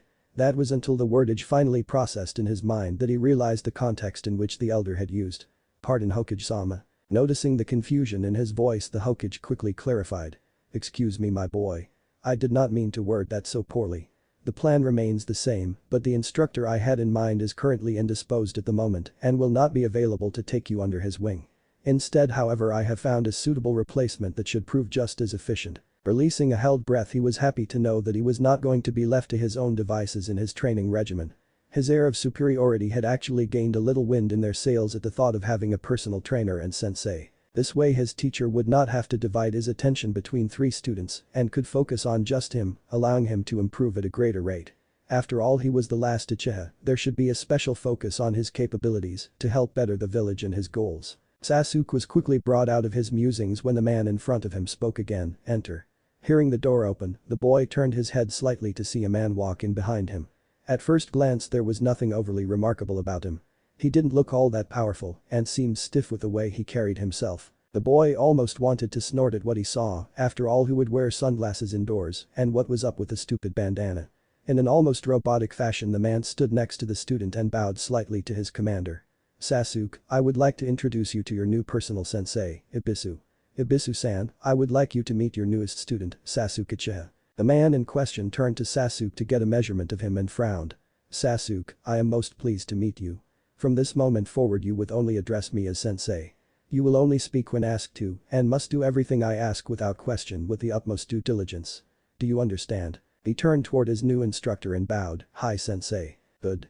Now that introductions are complete, you will meet me at the front of the academy tomorrow morning at 7 in the morning. From this moment on we will be advancing your training, starting with the basics." The leader finally clapped his hands to gain their undivided attention. "Now that this matter is settled, you are both dismissed and good luck." He quickly dismissed them with a wave of his hand and waited for them to leave his office to return back to his paperwork. The far-off shore. Groggily he opened his eyes. The painful glare from the sun pushing through his eyelids had awakened him in a rather unpleasant way, forcing him into the real world. "Ugh. I'm in too much pain for this to be heaven." The blonde started to look around. The last thing he could remember was bailing out the boat when a wave flipped him over. As it came crashing down on him, the boat slammed into his head as he tried to reach Hinata-chan. He called out after realizing she was not next to him. Quickly getting to his feet, temporarily forgetting his own injuries, he quickly scanned where he was. "Hinata-chan," he called out again. Spinning in circles, he quickly realized he was on a beach. There was a forest in the direction of inland, and on the surrounding beach, there was a plethora of what he assumed was sea creatures. Fish and strange-looking stars littered the sand. Some strange sea plants stretched from the border of the forest to the lapping of the waters. Planks of wood were strewn about, more than likely remnants of their sturdy vessel. "Hinata-chan," he cried once more. Suddenly out of the corner of his eye, he glimpsed a green pulsing movement. Where he had seen a large pile of the sea vegetation came movement in an unnatural way. It started to raise. "Ooh. You monster." The boy yelled while pointing at the moaning mass of vegetation. Frozen to his spot as he watched the entity rise from the sand, "Hinata, if you can hear me, run for safety. I will hold it off." As he stood there preparing himself to do battle with the creature nearing its full height. "Kun," it howled out. "Kun," again it cried. Surprisingly to the blonde it sounded as if it was in pain. Still on the defensive, he slowly approached the beast. The seaweed that was covering the body of the monster started to slide from its form. "Calm down, kid. There is nothing to fear here." "How can you say that? It is not what you think." Just as the mysterious voice spoke, the creature raised an arm with a delicate hand and removed the covering of its head. Finally revealing the head of indigo hair, Naruto's eyes widened in realization at what the voice was trying to say. "Hinata-chan," he yelled loudly. Turning to the voice, he finally saw her face and broke out in a run and swept her off her feet in relief. Being held in such a firm embrace sent a shiver of pleasure up her spine, knowing that a crush was in contact with her. Undoubtedly healing her body pressed against him and vice versa. She started feeling lightheaded as he spun her around until her fantasies came crashing down as her feet came into contact with the sand once again. "I'm so glad you're okay, Hinata-chan," he stated. "I thought I lost you when that wave hit us." "Where are we, Naruto-kun?" she asked while looking around. Following her example, he scanned the area again. "I don't know. There is nothing to be worried about. We are exactly where we are supposed to be. In the middle of the ocean on a deserted island." He questioned sarcastically. "We are home. That is Al." There was a rumble coming from further inland, soon followed by the beach shaking beneath their feet. "What is that?" the blonde asked to no one in particular. "Remember when I said you had nothing to fear here?" "Yes," he spoke aloud without realization. "I take it back. You might want to be afraid. Very afraid." Just as the last statement left his mind, a tree landed near them, impacting the earth, burying the trunk 10 feet. Just as the shockwave from the missile passed the trees at the edge of the forest parted and out stepped a giant white fox looking down upon them. "I think there is some things I need to explain." "Fox hunt." The old man looked down at his drink as if something may have been put in it without his knowledge. Clear, as to be expected of the liquid he was currently imbibing. Then he grasped the bottle that the contents had originated from and took a quick sniff, still the scent of a very good rice wine, with a hint of sweet plum. They were currently on the final bottle of 6, and there is no way that it should be affecting him this much. After all, he had only consumed about 1 bottle out of the 5, while his guest had partaken in the lion's share. A story he had been told was simply not possible. No one should have been able to survive that. The life he was told about sounded worse in magnitude to those that lived through the last war and was a captive in a prisoner camp. A person that lived to be his own age still would not have lived long enough to see such atrocities. What made it worse far in comparison was the fact that all the horrid acts were committed in less than 13 years and to a single person. He was a battle-hardened man, small in stature, but grit-tested nonetheless. He still felt the urge to lose his lunch, breakfast and dinner for the last week all at once. That cannot be true, the man nearly demanding, not wanting to believe such tales. I assure you, every bit of it is true. I thought the same as you at one point. You have to ask yourself, would I be here, asking for your help if I was not serious about this? Jiraiya asked. Cuts, bruises and broken bones, these were expected of children growing up. Molestation and rape are commonplace in those that come from broken homes. Mutilations and life-threatening wounds are seen from those that live in the criminal underground. But this boy had lived through a field vivisection without painkillers, having his organs removed and dissected before help could arrive to save him. That incident happened when he was only 10. Inoki had always known that the life of a Jinchuriki was a perilous one. He had two that had allegiance to his village. Terrible lives that they lived, they were never the subject of such abuse. It is likely that they would have died well before if they were exposed to such cruelty. The healing powers of the Kyuubi were astounding. But to do such thing to a child that was practically royalty within his own village was mind-boggling. He was the son of the 4th Hokage and is likely the last survivor of the Uzumaki clan. His mother was the youngest daughter of the Uzukage at the fall of the village. If it is true that her siblings had died, then that would make this Naruto the heir to the entire island and the last key to unlocking all of its treasures. I see, he stated somberly. He thought for several long minutes about what he was told. His heart did truly reach out for the child, son of his rival or not. Still, he had a village to worry about and anything he was going to do must have a benefit for such before he decides to take action. After telling me all this, what do you expect to accomplish? I just ask for your awareness, the Toad Sage stated. So just our eyes are all you want? He questioned in return.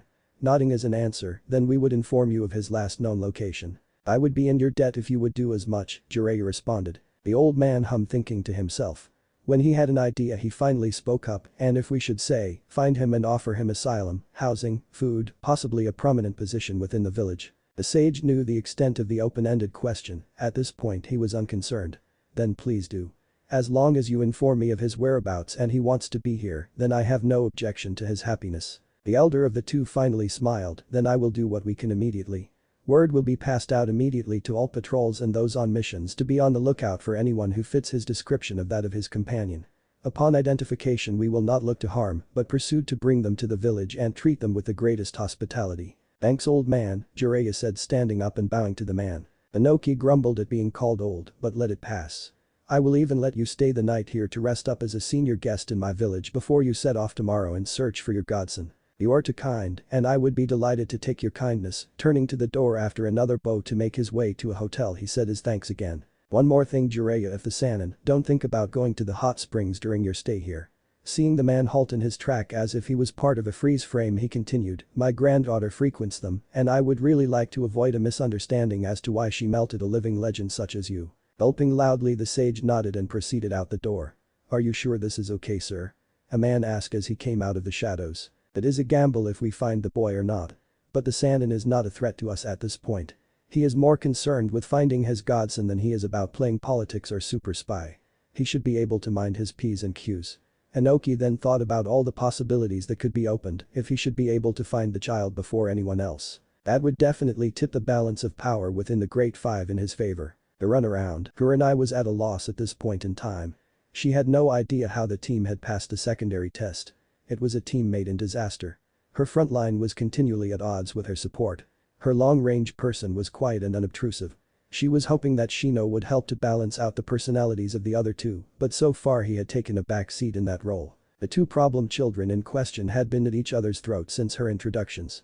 It started when Kiba had made an inflammatory comment about Sakura's one true love. She was easily excited and quick to temper, often losing focus when there was anything that she disagreed with presented to her. Kiba was like any other boy just turned ninja at the beginning of his hormonal changes. Full of pride, conceited, quick to act, and unnoticing of others, this often led him into bouts of pain derived from Sakura. Yesterday's mission consisted of painting a fence. The obnoxious boy had dumped a pail of whitewash onto the equally obnoxious girl, then proudly stated, "Sasuke would like you better with any other color hair than pink. I mean, could you imagine having boys whose hair was pink? Enemy shinobi would die laughing at them in the field." He started laughing uncontrollably. "Maybe that is the point, and your offspring will be Konoha's new secret weapon." As he was basking in the jest of his humor, his female team member was quickly roiling to a boil. By the end of the day, Kiba would need to visit the hospital for head trauma and a turpentine bathe to remove the remaining whitewash. As the sensei she was observing from a tree at their teamwork, to call it teamwork would require an extreme stretch of the imagination. The mission was to retrieve the daimyo's wife's cat. They had lured it to an ally where they had constructed a cage trap. Surprisingly, their plan had went off without a hitch and the animal was caught without much trouble. While the cat was secured within the cage, the team moved in to take physical possession of the animal. That is where everything went wrong. As they neared the entrance, Kiba had made a snide remark to their female team member, and in an act of retribution, she had shoved him into the cage alone with the beast that was currently clawing at his face. The path of the true ninja. Naruto and Hinata stood rooted to their spot as the giant beast stalked its way toward them. Even though it was moving at a measured pace, given its size it didn't take long. Teeth bared and narrowed eyes, the two figured quite quickly that they were not on friendly soil. Hinata took Naruto's hand with her own, figuring that if this was the end for them, she would rather have it be together, but hoping that they lived beyond this. As the fox neared, it inhaled deeply and growled continuously, obviously not liking the intruders onto its home. Slather dripped from its mouth in anticipation of the quick snack the closer it got. As the tip of the nose neared 10 feet from the two, it took another deep inhale and snorted in a manner that would remind someone of a sneeze. The hackles raised and the threatening vibe increased even more. "What are you doing here?" So surprised by the speech, the two human almost didn't register it. They have never heard of an animal capable of human speech. Of course they knew that some people could communicate with animals, the Inyazuka were a good example. But a monstrous wild fox on an uncharted island was definitely not where one would expect to find such a creature. Kit. What? Naruto asked internally in fear. He had almost not heard his internal voice inside of the threat in front of him. "Tell her that the Kyuubi has sent you to this island." The Kyuubi is dead. There is no way it will believe it. Wait a moment. It's a her? He inquired in disbelief. "Look, the only reason that you are not yet being digested is the fact that she can smell me through you. There is a lot to explain, but you don't have the time right now, just tell her." "The Kyuubi sent us to this island," the blonde repeated. After the words left her mouth, the fox looked taken aback. Leaning in closer where her nose was inches from his face, she took another deep inhale, the vacuum causing his clothes to lift from his body. "Why would the great Kurama send two helpless kids to this sacred island and not be present himself?" the vixen sneered. "To train in the true ways of the shinobi. To learn from the kitsune, to protect and right the wrongs that have been done to them," his voice replied. "I'm not saying that. I don't even know what half of that means," Naruto argued. "Don't argue and just repeat what I say," the voice returned. "To train in the true ways of the shinobi. To learn from the kitsune, to protect and right the wrongs that have been done to them," he repeated in fear. "And the whereabouts of my mate the Kyuubi no Yoko?" she asked. "I smell him on you strongly, as if he was next to us. He is safe and held within a seal on me." "It is him who I am repeating right now," the voice said. "He is safe and held within a seal on me." Naruto started then stopped in utter disbelief. "What the hell are you going on about?" "It is a long story and one I would be happy to explain in the future, in the very near future if you like, but you must do as I say now." Breathing out a sigh to help steel his nerves at the possible revelation, trying to put it on the back burner for now in light of the sharp impending doom staring at them, he continued. "It is him who I am repeating right now." "Kurama, are you truly within this child?" the fox asked. Naruto lifted his shirt and molded his chakra at his inner voice's request. A seal appeared, much to the amazement of the two teens. "Then Uzumaki," she stated in almost disbelief. "I understand. So be it, and what about this human girl you have brought along?" With further internal prodding and a deep blush, Naruto turned to Hinata. Hinata, CC, could you show her, the mark?" Hinata looked at her blonde crush strangely at his question before realizing what he was asking. Seeing his head turn in embarrassment, she lifted her shirt exposing her bra, then releasing her budding breast for the beast to see. Bashful as usual, she quickly readjusted herself the moment she felt the monster fox had a good enough look to validate what it needed. "Fine, I have heard and seen enough for now.